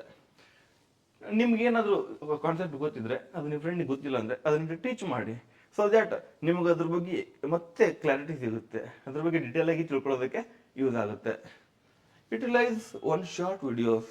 ಯೂಟ್ಯೂಬಲ್ಲಿ ಎಲ್ಲ ಇರ್ತವೆ, 30 ಸೆಕೆಂಡ್ಗಳಲ್ಲಿ ಒಂದು ಕಾನ್ಸೆಪ್ಟ್ ಅನ್ನು ಅರ್ಥ ಮಾಡಿಸ್ತಾರೆ, 1 ನಿಮಿಷದಲ್ಲಿ ಅರ್ಥ ಮಾಡಿಸ್ತಾರೆ. ಅಂತ ವಿಡಿಯೋಗಳನ್ನ ನೋಡಿ, ಅದು ನಿಮ್ಗೆ ಟೈಮ್ ಸೇವ್ ಮಾಡೋಕ್ಕೆ ಹೆಲ್ಪ್ ಆಗುತ್ತೆ. Set micro goals. ದೊಡ್ಡ ದೊಡ್ಡ ಗುರಿಗಳನ್ನು ಇಟ್ಕೋಬಾರ್ದು, ಚಿಕ್ಕ ಚಿಕ್ಕ ಗುರಿಗಳನ್ನು ಇಟ್ಕೋಬೇಕು. ಒಂದು ಎಕ್ಸಾಂಪಲ್ ಹೇಳ್ತೀನಿ. ನಾವೇನಾದ್ರೂ ದೊಡ್ಡ ದೊಡ್ಡ ಅಣೆಕಟ್ಟುಗಳನ್ನ, ಬಂದರುಗಳನ್ನ ನಿರ್ಮಾಣ ಮಾಡಕ್ ಹೋದ್ರೆ ಅಲ್ಲಿರುವಂತ ಜೀವ ಸಂಕುಲ, ಅಲ್ಲಿರುವಂತ ಹಳ್ಳಿಗಳು, ಅಲ್ಲಿರುವಂತ ಜನರು, ಅಲ್ಲಿರುವಂತ ಪರಿಸರ ಎಲ್ಲ ಹಾಳಾಗುತ್ತೆ. ಅದೇ ಚೆಕ್ ಡ್ಯಾಮ್ಸ್ಗಳನ್ನ ಕಟ್ಕೊಂಡು ಹೋದ್ರೆ, ಚಿಕ್ಕ ಚಿಕ್ಕ ಚೆಕ್ ಡ್ಯಾಮ್ಸ್ಗಳನ್ನ ಕಟ್ಕೊಂಡು ಹೋದ್ರೆ ಅಲ್ಲಿ ಪರಿಸರನೂ ಚೆನ್ನಾಗಿರುತ್ತೆ, ನೀರನ್ನು ಉಳಿತಾಯ ಮಾಡ್ದಂಗೆ ಆಗುತ್ತೆ, ಜನರಿಗೂ ಕೂಡ ತೊಂದರೆ ಆಗಲ್ಲ. ಅದೇ ತರ ಚಿಕ್ಕ ಚಿಕ್ಕ ಗುರಿಗಳನ್ನು ಇಟ್ಕೋಬೇಕು. ಆ ಚಿಕ್ಕ ಚಿಕ್ಕ ಸ್ಟೆಪ್ಗಳೇ one step ahead, you will be nearest to your goal. ಹಾಗಾಗಿ ಚಿಕ್ಕ ಚಿಕ್ಕ ಗುರಿಗಳನ್ನು ಇಟ್ಕೊಳ್ಳಿ, ಚಿಕ್ಕ ಚಿಕ್ಕ ಸ್ಟೆಪ್ಗಳ ಮೂಲಕನೇ ಮುಂದೆ ಹೋಗಿ. ಯಾವುದೂ ಒಂದು ಶಿಸ್ತು ಇಲ್ಲದೆ ಓಡುವ ಓಟಕ್ಕಿಂತ ಶಿಸ್ತಿನಿಂದ ನಡೆಯುವ ನಡಿಗೆ ಬಹಳ ಮುಖ್ಯ ಆಗುತ್ತೆ. ಹಾಗಾಗಿ ಶಿಸ್ತು ಇಲ್ಲದೆ ಓಡೋದಕ್ಕಿಂತ ಶಿಸ್ತು ಇಟ್ಕೊಂಡು ನಡೀರಿ. ಮೆಲ್ಲಿಗೆ ಹೋದ್ರೂ ಕೂಡ ಒಂದಲ್ಲ ಒಂದಿನ ಅಲ್ಲಿ ರೀಚ್ ಆಗ್ತೀರಾ. ಶಿಸ್ತಿಲ್ದೇನೆ ಅಡ್ಡ ಓಡ್ಕೊಂಡು ಹೋದ್ರೆ ಅರ್ಧ ದಾರಿಗೆ ಸುಸ್ತಾಗಿ ಮಲ್ಕೊಂಡ್ಬಿಡ್ತೀರಾ, ಬಿದ್ದ್ಬಿಡ್ತೀವಿ. ಹಾಗಾಗಿ ಆತರ ಮಾಡಕ್ಕೆ ಹೋಗ್ಬೇಡಿ. So micro goals are very important. So final preparation mind set ಹೆಂಗಿರ್ಬೇಕು? ಎಕ್ಸಾಮಿಗೆ ನಾಳೆ ನಾಡಿದ್ದು ಇದೆ ಅಂದ್ರೆ ಒಂದು ನಮ್ಗೆ ಫೈನಲ್ ಪ್ರಿಪರೇಷನ್ ಏನಿರಬೇಕು, ನಮ್ಮ ಮೈಂಡ್ ಸೆಟ್ ಹೆಂಗಿರ್ಬೇಕು ಅಂದ್ರೆ, ಮ್ಯಾನೇಜ್ ಯುವರ್ ಟೈಮ್. 2 days ಇದೆಯಾ, 2 days ಅಲ್ಲಿ ನಾನು ಏನೇನು ಮಾಡ್ಬೋದು ಅಂತ ಪ್ಲಾನ್ ಹಾಕೊಳ್ಳಿ. ಈ 2 days ಅಲ್ಲಿ ಬರೋ ಎಲ್ಲಾ ಟಾಪಿಕ್ಗಳನ್ನು ನೀವು ರಿವಿಷನ್ ಮಾಡಬೇಕು. ಫಾಸ್ಟ್ ಆಗಿ ರಿವಿಷನ್ ಮಾಡ್ಕೋಬೇಕು. ಓದ್ಬೇಕಂತ ಹೇಳ್ತಾ ಇಲ್ಲ ನಾನು, ರಿವಿಷನ್ ಮಾಡ್ಕೋಬೇಕು. There is a difference between ಓದೋದು, there is a difference between studying, ಅಧ್ಯಯನ ಮಾಡೋದು, there is difference between revision ಮಾಡೋದೇ ಬೇರೆ. ಓಕೆ, ಟೈಮ್ ಅನ್ನ ನೀವು ಫಿಕ್ಸ್ ಮಾಡ್ಕೊಳ್ಳಿ. 2 hours ಅಲ್ಲಿ ಪಾಲಿಟಿ ಮುಗಿಸ್ತೀನಿ, ರಿವಿಷನ್ ಮಾಡ್ಬೋದು. ಎಸ್ ಅಫ್ಕೋರ್ಸ್ ಮಾಡ್ಬೋದು. ರಿವಿಷನ್ ಮಾಡ್ಕೊಂಡು ಹೋಗಿ, ರಿವಿಷನ್ ಇಲ್ಲದೆ ಹೋಗ್ಬೇಡಿ ದಯವಿಟ್ಟು. ನೆಕ್ಸ್ಟ್, ಎಕ್ಸಾಮ್ಗೆ ಏನೇನು ತೊಗೊಂಡು ಹೋಗ್ಬೇಕು ಅಂತ ನಿಮಗೆ ಮುಂಚೆ ಗೊತ್ತಿರಬೇಕು. For example, cup ball pen ಅಂತ ಹೇಳಿರ್ತಾರೆ, ಅಥವಾ ನೀಲಿ ಬಾಲ್ ಪೆನ್ ಅಂತ ಹೇಳಿರ್ತಾರೆ. ಸೊ ಯಾವ ಬಾಲ್ ಪೆನ್ ಅಂತ ನೀವು ನೋಡಿರ್ತೀರ, ಹಾಲ್ ಟಿಕೆಟ್ ಅಲ್ಲಿ ಇರುತ್ತೆ. ಆ ಪೆನ್ನು ನಿಮಗೆ hall ticket, ID card, dress code ಏನಿರುತ್ತೆ, ಅಲ್ಲಿ ಮೇಲೆ ಫುಲ್ ತೋಳು ಅಲವ್ ಇಲ್ಲ ಅಂತ ಕಟ್ ಮಾಡ್ಕೊಂಡು ನಿಂತ್ಕೊಂಡ್ರೆ ನಿಮ್ಗೆ ಟೆನ್ಷನ್ ಆಗುತ್ತೆ. ಆ ಪ್ರೆಷರ್ಗೆ ನೀವು ಎಕ್ಸಾಮಲ್ಲಿ ಸರಿಯಾಗಿ ಪರ್ಫಾರ್ಮ್ ಮಾಡೋಕ್ಕಾಗಲ್ಲ. ಸೊ ಮುಂಚೆನೆ ಫ್ರೀಯಾಗಿ ಗಾಳಿ ಆಡುವಂಥ ಟಿ ಶರ್ಟ್ ಅನ್ನೆಲ್ಲ ಹಾಕೊಂಡು ಹೋಗಿ ಅಲ್ಲಿ ಆರಾಮಾಗಿ ಆ ಥರ ಹೋಗಿ, ಕಾಲು ತುಂಬಾ ಗಟ್ಟಿ ಹಿಡ್ಕೊಳ್ಳುವಂಥ ಚಪ್ಪಲಿಗಳನ್ನ, ಶೂಗಳನ್ನ ಹಾಕೊಂಡು ಹೋಗ್ಬಿಡಿ. ಆರಾಮಾಗಿ ಗಾಳಿ ಆಡೋ ಥರ ಚಪ್ಪಲಿಗಳನ್ನ ಹಾಕೊಂಡು ಹೋಗಿ. ಎಕ್ಸಾಮ್ಗೆ ಮುಂಚೆನೆ ಹೋಗಿರಿ, ಒಂದು ಅರ್ಧ ಗಂಟೆ ಮುಂಚೆ ಹೋಗಿ. ಅಲ್ಲಿದ್ರೆ ಏನಾಗಲ್ಲ. ಲಾಸ್ಟ್ ಮಿನಿಟ್ಗೆ ರಶ್ ಹೋಗಿ ಅಲ್ಲಿ ಅಡ್ಜಸ್ಟ್ ಆಗೋದಕ್ಕೆ ಒಂದು 20 ನಿಮಿಷ ತಗೊಂಡ್ಬಿಟ್ರೆ ಇರೋದೇ ನಿಮಗೆ ಎಕ್ಸಾಮ್ ಅಲ್ಲಿ 90 ನಿಮಿಷ 120 ನಿಮಿಷ ಇರುತ್ತೆ. ಹಾಗಾಗಿ ಆ ಥರ ಮಾಡಬೇಡಿ. ಸೊ ಲಾಜಿಸ್ಟಿಕ್ ಏನೇನು ಇರುತ್ತೆ ಅಂತ ನೀವು ನೋಡ್ಕೊಳ್ಳಿ. ಅಡ್ಮಿಟ್ ಕಾರ್ಡು, ID ಪ್ರೂಫು, ಏನೇನಿದೆ ಬೇಕು ಅದನ್ನೆಲ್ಲ ನೋಡ್ಕೊಳ್ಳಿ. Next, sleep well. ಎಕ್ಸಾಮಿನ ಹಿಂದಿನ ದಿನ ತುಂಬಾ ನಿದ್ದೆನೇ ಬರಲ್ಲ. ನನ್ನ ರೂಮೇಟ್ ಇದ್ದ, ಅವನು ಎಕ್ಸಾಮಿನ ಹಿಂದಿನ ದಿನ ನಿದ್ದೆಗಳಿಗೆ ತಗೊಂಡು ಮಲ್ಕೋತಿದ್ದ. ನಿದ್ದೆ ಮಾತ್ರ ತಗೊಂಡು ಮಲ್ಕೊಳ್ಳೋ ಪರಿಸ್ಥಿತಿಗೆ ನಾವು ಹೋಗೋದು ಬೇಡ. ಜೀವನದಲ್ಲಿ ಜೀವನಕ್ಕಿಂತ ದೊಡ್ಡದು ಯಾವುದೂ ಇಲ್ಲ. ಬದುಕುವ ಕಲೆಯೇ ಬದುಕು. ಹಾಗಾಗಿ ನಾವು ಬದುಕಬೇಕು ಅಂದ್ರೆ ಬದುಕೋದನ್ನ ಕಲಿಬೇಕು. ಅದನ್ನ ಬಿಟ್ಟು ಎಕ್ಸಾಮ್ಗೋಸ್ಕರ ಎಷ್ಟು ಪ್ರೆಷರ್ ತಗೋತೀವಿ ಅಂದ್ರೆ ಈ ಬದುಕನ್ನ ನಾವು ಹೆಂಗೆ ಸಾಗಿಸ್ತೀವಿ? ಹೌದಲ್ಲ? ನಾಳೆ ನಿಮ್ಮನ್ನೇನಾದ್ರೂ ಆಫೀಸರ್ ಮಾಡಿದ್ರೆ ಈ ಪ್ರೆಷರ್ ಅನ್ನು ಇಟ್ಟುಕೊಂಡು ಯಾವ ತರ ನೀವು ಎಲ್ಲ ಮ್ಯಾನೇಜ್ ಮಾಡೋಕ್ಕಾಗುತ್ತೆ? ಸಾಧ್ಯನೇ ಇಲ್ಲ. ಹಾಗಾಗಿ ಎಕ್ಸಾಮ್ ಬಗ್ಗೆ ನೀವು ಟೆನ್ಷನ್ ತಗೋಬೇಡಿ, ಪ್ರೆಷರ್ ಮಾಡ್ಕೋಬೇಡಿ. ಆರಾಮಾಗಿರಿ, ಆದಷ್ಟು ಆರಾಮಾಗಿರಿ. ಒಂದು 7-8 ತಾಸು ಆರಾಮಾಗಿ ಮಲ್ಕೊಳ್ಳಿ. ಹಿಂದಿನ ದಿನ ಚಿಲ್ಲಾಗಿರಿ. ನಿಮ್ಗೇನಾದ್ರು ಪ್ರೆಷರ್ ಆಗ್ತಾ ಇದೆಯಾ? ಒಂದು ಒಳ್ಳೆ ಕಾಮಿಡಿ ವಿಡಿಯೋ ನೋಡಿ, ಒಂದು 10 ನಿಮಿಷ 20 ನಿಮಿಷ ಕಾಮಿಡಿ ವಿಡಿಯೋ ನೋಡಿ. ನಿಮ್ಮ ಅಪ್ಪ ಅಮ್ಮ, ಅಣ್ಣ ತಮ್ಮ, ಅಕ್ಕ ತಂಗಿ, ಅಥವಾ ನಿಮ್ಮ ಫ್ರೆಂಡ್ಸ್ ಅವ್ರ ಜೊತೆ ಮಾತಾಡಿ. ಖುಷಿಯಾಗಿ, ಯಾರು ಖುಷಿ ಕೊಡ್ತಾರೋ, ಯಾರು ಸಪೋರ್ಟಿವ್ ಆಗಿರ್ತಾರೋ ನಿಮಗೆ ಅಂಥವ್ರ ಜೊತೆ ಮಾತಾಡಿ. ಸೊ ಖುಷಿ ಆಗುತ್ತೆ ಮನಸ್ಸಿಗೆ. ಮಲ್ಕೊಳ್ಳಿ ಆರಾಮಾಗಿ. Next, stay calm and positive. ಇಷ್ಟು ದಿನ ಓದಿದ್ದೀರಾ, ವರ್ಷಗಟ್ಟಲೆ ಓದಿದ್ದೀರಾ, ಇಷ್ಟು ಕಷ್ಟಪಟ್ಟಿನ ಮೇಲೆ ಮತ್ತೆ ಯಾಕೆ ಟೆನ್ಷನ್ ತಗೋತೀರಾ? ಆರಾಮಾಗಿರಿ, ಕೂಲ್ ಆಗಿರಿ. ನಿಮಗೆ ಟೆನ್ಷನ್ ಆಯ್ತಾ? ಮತ್ತೆ ಒಂದು 5 ನಿಮಿಷ ಕುತ್ಕೊಂಡು ಧ್ಯಾನ ಮಾಡಿ. ಧ್ಯಾನಕ್ಕಿಂತ ಒಳ್ಳೇದು ಯಾವುದೂ ಇಲ್ಲ ಗೊತ್ತಾ? ರೆಮಿಡಿ. ಎಷ್ಟೋ ಪ್ರೆಷರ್ ಇದ್ದಾಗ ಒಂದು 5 ನಿಮಿಷ ಕಣ್ಣು ಮುಚ್ಕೊಂಡು ಕೂತ್ಕೊಂಡ್ರೆ ಎಷ್ಟೋ ನೆಮ್ಮದಿ ಸಿಗುತ್ತೆ. ಆ ಥರ ಮಾಡಿ ಮೈಂಡ್ ರಿಲ್ಯಾಕ್ಸ್ ಆಗುತ್ತೆ, ನೀವು ಪಾಸಿಟಿವ್ ಆಗಿರ್ತೀರಾ. ಸೊ ಇಂಪಾರ್ಟೆಂಟ್ ಪಾಯಿಂಟ್ಸ್, ಎಕ್ಸಾಮ್ ಹೋಗೋದಕ್ಕಿಂತ ಮುಂಚೆ ಒಂದಿಷ್ಟು ಇಂಪಾರ್ಟೆಂಟ್ ಪಾಯಿಂಟ್ಸ್ ಏನೇನಪ್ಪ ಅಂದರೆ, ನೋಡಿ, ನಿಮ್ಮ ಎಕ್ಸಾಮ್ ರಿಸಲ್ಟ್ ಬಿಡೋದು ಕೇವಲ ಒಂದೇ ಪೇಪರಿಂದ ಅಲ್ಲ. ತುಂಬಾ ಜನ ಏನ್ ಮಾಡ್ಬಿಡ್ತಾರೆ, ಬೆಳಗ್ಗೆ ಒಂದು ಪೇಪರ್ ಬರ್ದಿರ್ತಾರೆ, G K paper I think ಬೆಳಗ್ಗೆ ಇರೋಂಥದ್ದು, ಆ ಪೇಪರ್ ಬರ್ದಿರ್ತಾರೆ, ಮಧ್ಯಾಹ್ನಕ್ಕೆ ಟೆನ್ಷನ್ ಆಗ್ಬಿಡ್ತಾರೆ, ಅಯ್ಯೋ ಕ್ವಶನ್ ಪೇಪರ್ ಡಿಫಿಕಲ್ಟ್ ಇತ್ತು, ನಮ್ಗೆ ಏನ್ ಮಾಡ್ಬೇಕು ಗೊತ್ತೇ ಆಗ್ಲಿಲ್ಲ, ಈಗೇನ್ ಮಾಡೋದು ಏನ್ ಮಾಡೋದು ಅಂತ ಅದ್ರ ಕಳೆದು ಹೋಗಿರೋದ್ರ ಬಗ್ಗೆ ಯೋಚನೆ ಮಾಡ್ತಾರೆ. ನಾವು ಕಳೆದು ಹೋಗಿರೋದ್ರ ಬಗ್ಗೆ ಯೋಚನೆ ಮಾಡೋದಕ್ಕಿಂತ ಮುಂದೆ ಆಗೋದ್ರ ಬಗ್ಗೆ ಯೋಚನೆ ಮಾಡ್ಬೇಕಲ್ಲ. ಇನ್ನೊಂದು ಪೇಪರ್ ಇದೆ ನೆಕ್ಸ್ಟ್, ಆ ಸ್ಕೋರನ್ನು ಕನ್ಸಿಡರ್ ಮಾಡ್ತಾರೆ ಅಂತ ನಮ್ಮ ತಲೆಯಲ್ಲೇ ಇರೋದಿಲ್ಲ. ಈ ಪ್ರೆಷರ್ ಅಲ್ಲಿ, ಈ ಟೆನ್ಷನ್ ಅಲ್ಲಿ ಮಧ್ಯಾಹ್ನ ಇರುವಂತ ಕಮ್ಯುನಿಕೇಶನ್ ಪೇಪರ್ ಬಗ್ಗೆ ನಾವು ಫೋಕಸ್ ಮಾಡ್ದೇನೆ ಅಲ್ಲಿ ಒಂದು 10 ಮಾರ್ಕ್ಸ್ನ ಕಳ್ಕೊಂಡ್ಬಿಡ್ತೀವಿ. ಅಲ್ಲಿ 10 ಮಾರ್ಕ್ಸ್ ಕಳ್ಕೊಂಡು ಫೈನಲ್ ರ್ಯಾಂಕ್ ಲಿಸ್ಟ್ ಬಿಟ್ಟಾಗ ಅಯ್ಯೋ 1 ಮಾರ್ಕಿಂದ ಹೋಯ್ತು, 2 ಮಾರ್ಕಿಂದ ಹೋಯ್ತು ಅಂತ ಮತ್ತೆ ಗೋಲ್ ಇಟ್ಕೋತೀವಿ. ಆ ಥರ ಮಾಡಬಾರ್ದು. ಫಸ್ಟ್ ಪೇಪರ್ ನೀವು ಪ್ರಿಪರೇಷನ್ ಮಾಡಿದ್ರಿ, ಪರ್ಫಾರ್ಮ್ ಮಾಡ್ಕೋದ್ರಿ, ನಿಮಗೆ ಡಿಫಿಕಲ್ಟ್ ಅನಿಸ್ತಾ? ಎಲ್ರಿಗೂ ಡಿಫಿಕಲ್ಟ್ ಅನಿಸಿರುತ್ತೆ. ಯಾಕಂದ್ರೆ ಎಲ್ಲರೂ ಅದೇ ಬುಕ್ ಓದಿರ್ತಾರೆ, ಅದೇ ಕ್ಲಾಸನ್ನ ಕೇಳಿರ್ತಾರೆ. ಯಾಕೆ ವರಿ ಮಾಡ್ತೀರಾ? ನಿಮಗೂ ಡಿಫಿಕಲ್ಟ್ ಆದರೆ ಎಲ್ರಿಗೂ ಡಿಫಿಕಲ್ಟ್ ಇರುತ್ತೆ. ಅಬ್ಬಬ್ಬ 2-3 ಮಾರ್ಕ್ಸ್ ವೇರಿಯೇಷನ್ ಆಗ್ಬೋದು ಅವ್ರಿಗೂ ಇವ್ರಿಗೂ. ಬಟ್ ಮಧ್ಯಾಹ್ನ ಇರುವಂಥ ಪೇಪರಲ್ಲಿ ಇದನ್ನು ಕವರ್ ಮಾಡ್ತೀನಿ ಅನ್ನೋ ಮೈಂಡ್ಸೆಟ್ ನಿಮ್ಗೆ ಇರಬೇಕು. ಯಾವಾಗಲೂ ಪಾಸಿಟಿವ್ ಅಟಿಟ್ಯೂಡ್ ನಿಮ್ಮಲ್ಲಿ ಇದ್ದಾಗ ನೀವು ಆಪ್ಟಿಮಮ್ ಆಗಿ ನೀವು ಔಟ್ಪುಟ್ನ ತರ್ತೀರಾ. ಆಪ್ಟಿಮಮ್ ಔಟ್ಪುಟ್ ಬಂದಾಗ ನಿಮ್ಗೆ ಒಳ್ಳೆ ರಿಸಲ್ಟ್ ಸಿಗುತ್ತೆ. ಹಾಗಾಗಿ ಕಾಂಪ್ರಿಹೆನ್ಸಿವ್ ಸ್ಕೋರ್ ಇದೆ, ಫಸ್ಟ್ ಪೇಪರ್ ಸೆಕೆಂಡ್ ಪೇಪರ್ ಎರಡು ಸೇರಿ ಬಿಡ್ತಾರೆ ನಿಮಗೆ ರ್ಯಾಂಕ್ ಲಿಸ್ಟ್. ಹಾಗಾಗಿ ಎರಡು ಪೇಪರ್ಗೂ ಕೂಡ ಈಕ್ವಲ್ ಆಗಿ ಇಂಪಾರ್ಟೆನ್ಸ್ ಕೊಡಿ. ಸಮ್ ಪೀಪಲ್ ಕಮ್ಯುನಿಕೇಶನ್ ಪೇಪರ್ 90 ಮೇಲೆ ಸ್ಕೋರ್ ತೆಗಿತಾರೆ. ಬಟ್ ಮೊನ್ನೆ ನಡೆದಂಥ KA ಪರೀಕ್ಷೆನಲ್ಲಿ ಮೋರ್ ದೆನ್ 70 ಮಾರ್ಕ್ಸ್ ತೆಗೆಯೋದಕ್ಕೆ ಒದ್ದಾಡೋಗಿದ್ದಾರೆ ಹುಡುಗರು. ಸೊ ಡಿಫಿಕಲ್ಟ್ ಲೆವೆಲ್ಗೆ ಹೆಚ್ಚಿಗೆ ಆಗ್ತಾ ಇದೆ. ಹಾಗಾಗಿ ನೀವು ವರಿ ಮಾಡೋ ಅವಶ್ಯಕತೆ ಇಲ್ಲ. ನಿಮಗೆ ಡಿಫಿಕಲ್ಟ್ ಆಯ್ತಾ, ಎಲ್ರಿಗೂ ಡಿಫಿಕಲ್ಟ್ ಇರುತ್ತೆ. ಕೂಲ್ ಆಗಿರಿ, ರಿಲ್ಯಾಕ್ಸ್. ಸೊ ಇದು ನೆಗೆಟಿವ್ ಮಾರ್ಕಿಂಗ್ ಇದೆ, ನೀವು ಗಮನ ಇಟ್ಟು ಮಾಡಬೇಕು. ನೆಗೆಟಿವ್ ಮಾರ್ಕಿಂಗ್ ಏನಿದೆ, ಯಾಕಿದೆ, ಏನು ಅಂತ. ಸೊ ಈ ನೆಗೆಟಿವ್ ಮಾರ್ಕಿಂಗ್ ಎಷ್ಟು KPSC ನಲ್ಲಿ ಎಷ್ಟಿದೆ, UPSC ನಲ್ಲಿ ಎಷ್ಟಿದೆ, KA ನಲ್ಲಿ ಎಷ್ಟಿದೆ ನಿಮ್ಗೆ ಗೊತ್ತಿರಲಿ. 1/3 ಮತ್ತೆ 1/4 ಇದಕ್ಕೆ ಡಿಫ್ರೆನ್ಸ್ ಇದೆ. 1/3 ನೆಗೆಟಿವ್ ಇದ್ದಾಗ ನೀವು ತುಂಬಾ ಅದಕ್ಕೆ ಎಫೆಕ್ಟ್ ಆಗ್ತೀರಾ. ಬಟ್ 1/4 ಇದ್ದಾಗ ನೀವು ಎಜುಕೇಟೆಡ್ ಕ್ಯಾಲ್ಕುಲೇಟೆಡ್ ಗೆಸ್ ಅನ್ನ ಮಾಡಬಹುದು. ಓಕೆ, ನೀವು ತಲೆಯನ್ನ ಓಡಿಸಬಹುದು, ಒಂದು ಚಾನ್ಸ್ಗಳನ್ನ ತಗೋಬಹುದು. ಹಾಗಾಗಿ 1/4 ನೆಗೆಟಿವ್ ಇದ್ದಾಗ ನಿಮಗೇನಾದ್ರು 10 ಕ್ವಶನ್ಗೂ ಗೊತ್ತಿಲ್ಲ ಅಂದ್ರೆ ಆಗಲೇ ಹೇಳಿದ್ನಲ್ಲ, ಆ ಟ್ರಿಕ್ಸ್ ಆ ಥರ ಯೂಸ್ ಮಾಡಿಕೊಂಡು ಎಲಿಮಿನೇಷನ್ ಟೆಕ್ನಿಕ್ ಆಗಿರಲಿ, ನಿಮ್ಮ ಎಜುಕೇಟೆಡ್ ಗೆಸ್ ಆಗಿರಲಿ, ಕಂಪೌಂಡೆಡ್ ನಾಲೆಜ್ ಇರುತ್ತೆ, ಸ್ಕೂಲಿಂದ ಓದಿದ್ದೆಲ್ಲ ನಾಲೆಜ್ ಇರುತ್ತೆ, ಅದನ್ನ ಯೂಸ್ ಮಾಡಿಕೊಂಡು ಆನ್ಸರ್ ಮಾಡಿದ್ರೆ ಅಟ್ಲೀಸ್ಟ್ ಒಂದು 3 ಕರೆಕ್ಟ್ ಆದ್ರೂ ಕೂಡ ನೀವು ಇನ್ನೂ ನೆಟ್ಟಿಗೆನಲ್ಲೇ ಇರ್ತೀರಾ, ಕಳ್ಕೊಳಕ್ಕೆ ಏನಿರಲ್ಲ. ಇದನ್ನ ನೀವು ಗಮನ ಕೊಡಿ. ನೆಕ್ಸ್ಟ್ 200 ಕ್ವಶನ್ ಇರ್ತವೆ, ಫಸ್ಟ್ ಪೇಪರ್ ಮತ್ತು ಸೆಕೆಂಡ್ ಪೇಪರ್, GS ಇನ್ನೊಂದು ಕಮ್ಯುನಿಕೇಶನ್ ಪೇಪರ್. ಸೊ ನಿಮ್ ಕಟ್ ಆಫ್ ಎಷ್ಟು ಇರುತ್ತೆ ಹಬ್ಬ ಅಂದ್ರೆ 130 ಇಂದ 150 ರೇಂಜ್.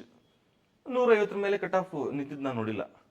ನಿಂತಿರಬಹುದು ಎಕ್ಸ್ಟ್ರೀಮ್ ಕಂಡೀಷನ್ ಒಳಗೆ, ಬಟ್ ಇದು ನಾರ್ಮಲ್ ಎವರೇಜ್ ಕಟ್ ಆಫ್ ಇದು ಎಷ್ಟಿರುತ್ತೆ ಆಲ್ಮೋಸ್ಟ್. ಸೊ ಯಾಕೆ ವರಿ ಮಾಡ್ತೀರಾ? ಎಲ್ರಿಗೂ ಅಷ್ಟು ಗೊತ್ತಿರಲ್ಲ. ಮೊನ್ನೆ ಹೇಳಿದ್ನಲ್ಲ, KA FDA ನಲ್ಲಿ 70 ಮಾರ್ಕ್ಸ್ಗಿಂತ ಜಾಸ್ತಿ ತೆಗೆಯೋದಕ್ಕೆ ಎಲ್ಲ ಒದ್ದಾಡೋಗಿದ್ದಾರೆ. ಸೊ ಹಾಗಾಗಿ ಜಾಸ್ತಿ ತಲೆ ಕೆಡಿಸ್ಕೊಳ್ಳೋ ಅವಶ್ಯಕತೆ ಇಲ್ಲ, ಆರಾಮಾಗಿರಿ, ಎಲ್ಲ ಒಳ್ಳೇದಾಗುತ್ತೆ.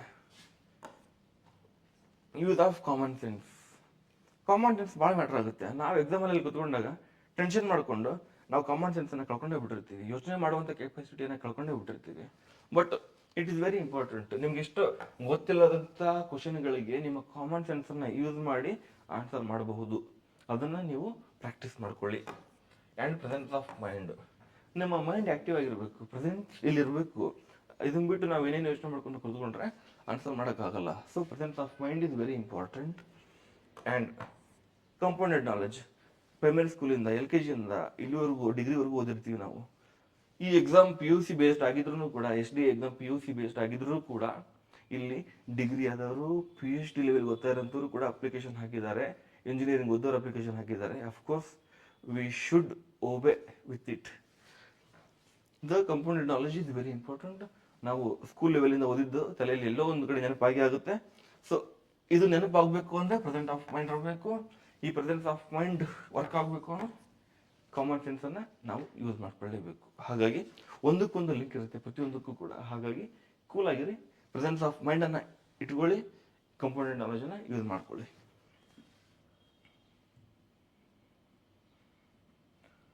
Okay, will move forward.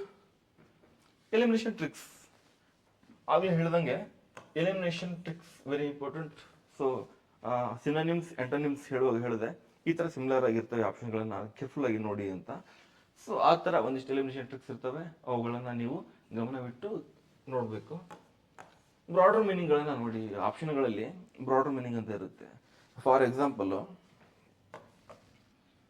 Just example, use of rice ಅಂತ ಇರುತ್ತೆ, ಜಸ್ಟ್ ಅನ್ಕೊಳ್ಳಿ ಎಕ್ಸಾಂಪಲ್ಗೆ. ಆಪ್ಷನ್ ಎ ಹೊಟ್ಟೆ ತುಂಬಿಸಕ್ಕೆ,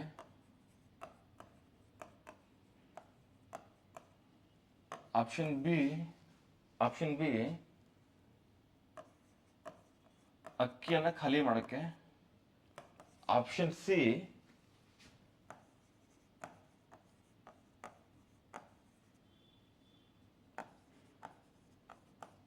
ಪೋಷಕಾಂಶವನ್ನು ನೀಡೋದಕ್ಕೆ ನಮ್ಮ ದೇಹಕ್ಕೆ, ಆಪ್ಷನ್ ಡಿ ಮಾರೋದಕ್ಕಾಗಿ ಅಂತ ಏನೋ ಒಂದು ಇರುತ್ತೆ ಅಂತ ಅನ್ಕೊಳ್ಳಿ. ಸೊ ಇಲ್ಲಿ ಬ್ರಾಡರ್ ಮೀನಿಂಗ್ ಏನಿದೆ, ನಾವು ಅನ್ನವನ್ನು ಬೆಳೆದನಕ್ಕೆ, ಅನ್ನವನ್ನು ಬೆಳೆದು ನಾವೇನಾದ್ರೂ ಹೋಗಿ ಆ ಬಿಸಿ ಬಿಸಿ ಅನ್ನ ಮಾಡಿ ಹಂದಿಗೆ ಹಾಕ್ತೀವ? ಇಲ್ಲಲ್ಲ. ಆ ಬಿಸಿ ಬಿಸಿ ಅನ್ನವನ್ನು ನಾವು ತಿಂತೀವಿ, ಅದು ಹೊಟ್ಟೆ ತುಂಬಿಸಕ್ಕೆ ಹೌದು, ಅಫ್ಕೋರ್ಸ್ ಹೌದು. ಬಟ್ ಕೇವಲ ಹೊಟ್ಟೆ ತುಂಬಿಸಕ್ಕ, ಹೊಟ್ಟೆ ತುಂಬಿದ್ರೆ ಸಾಕು ಅಂತ ಇರ್ತೀವ? ನೋ. ಒಳ್ಳೆ ಪೋಷಕಾಂಶ ಸಿಗ್ಲಿ, ನಾವು ಆರೋಗ್ಯವಾಗಿರ್ಲಿ ಅಂತ ತಾನೇ ಊಟ ಮಾಡುವಂಥದ್ದು. ಸೊ ಇದು ಬ್ರಾಡರ್ ಮೀನಿಂಗ್. ಇದು ಜಸ್ಟ್ ಎಕ್ಸಾಂಪಲ್ ಅಷ್ಟೇ. ಈ ತರ ನಿಮ್ಮ ಎಕ್ಸಾಮ್ ಅಲ್ಲಿ ಕೂಡ ಆಪ್ಷನ್ಗಳನ್ನ ನೋಡಿ ಓದಿ, ಈ ತರ ಬ್ರಾಡರ್ ಮೀನಿಂಗ್ ಇರುವಂತ ಆಪ್ಷನ್ಗಳು ಇರ್ತವೆ, ಅವೇ ಆನ್ಸರ್ ಆಗಿರ್ತವೆ most of the time. So ಈ ತರ ನೀವು ಆ ಥಿಂಕಿಂಗ್ ಕೆಪಾಸಿಟಿ ಬೆಳೆಸ್ಕೊಂಡಾಗ ಕರೆಕ್ಟಾಗಿ ಆನ್ಸರ್ ಮಾಡೋದಕ್ಕೆ ಹೆಲ್ಪ್ ಆಗುತ್ತೆ. Next, logical educated guess. ಇದು educated guess, logical educated guess. ಇದು ಓದಿರೋ ಅಂತವ್ರು ಅಂತ ಯಾರಾದ್ರು ಕೇಳಿದ್ರೆ ಹೊಟ್ಟೆ ತುಂಬಿಸೋದಕ್ಕಂತ ಹೇಳ್ಬಿಡ್ತಾರೆ. ಬಟ್ ನೀವು ಓದ್ಕೊಂಡಿದ್ದೀರಾ, ಇಷ್ಟೆಲ್ಲ ತಿಳ್ಕೊಂಡಿದ್ದೀರಾ, ನೀವು ಕೂಡ ಹಂಗೆ ಹೇಳಿದ್ರೆ ಅದಕ್ಕೆ ಇದಕ್ಕೆ ವ್ಯತ್ಯಾಸ ಇಲ್ಲ. So educated guess, logical guess ಇರಲೇಬೇಕು ನಿಮ್ಮಲ್ಲಿ. So learn to live and move forward. ನಿಮ್ಗೇನೋ ಒಂದು ಕ್ವಶನ್ ಗೊತ್ತಾಗಿಲ್ಲ, ಅದ್ರ ಬಗ್ಗೆ ಯೋಚನೆ ಮಾಡ್ಕೊಂಡು ಕೂತ್ಕೊಂಡ್ಬಿಡ್ತೀರಾ. ಅಯ್ಯೋ ಇದೇನಿತ್ತು. ಎಷ್ಟೋ ಜನ ನಾನು ನೋಡಿದ್ದೀನಿ, ಫುಲ್ ಶ್ಯೂರಿಂಗ್ ಸ್ಟಾರ್ಟ್ ಆಗುತ್ತೆ, ಬೆವರೋಕ್ ಸ್ಟಾರ್ಟ್ ಮಾಡ್ಬಿಡ್ತಾರೆ ಎಕ್ಸಾಮಲ್ಲಿ. ಹಂಗೆ ಮಾಡಬಾರ್ದು. ಎಷ್ಟೋ ಜನ ಹಿಂಗೆ ಹಿಂಗೆ ಹಿಂಗೆ ಯೋಚನೆ ಮಾಡ್ಕೊಂಡು ಕೂತ್ಕೊಂಡ್ಬಿಟ್ಟಿರ್ತಾರೆ 10 ನಿಮಿಷ ಗಂಟೆ 20 ನಿಮಿಷ ಗಂಟೆ. ಹಂಗೆ ಮಾಡ್ಬಾರ್ದು. ಆ ಕ್ವಶನಿಗೆ ಆನ್ಸರ್ ಗೊತ್ತಾಗಿಲ್ವಾ, ಲಿವ್ ಇಟ್.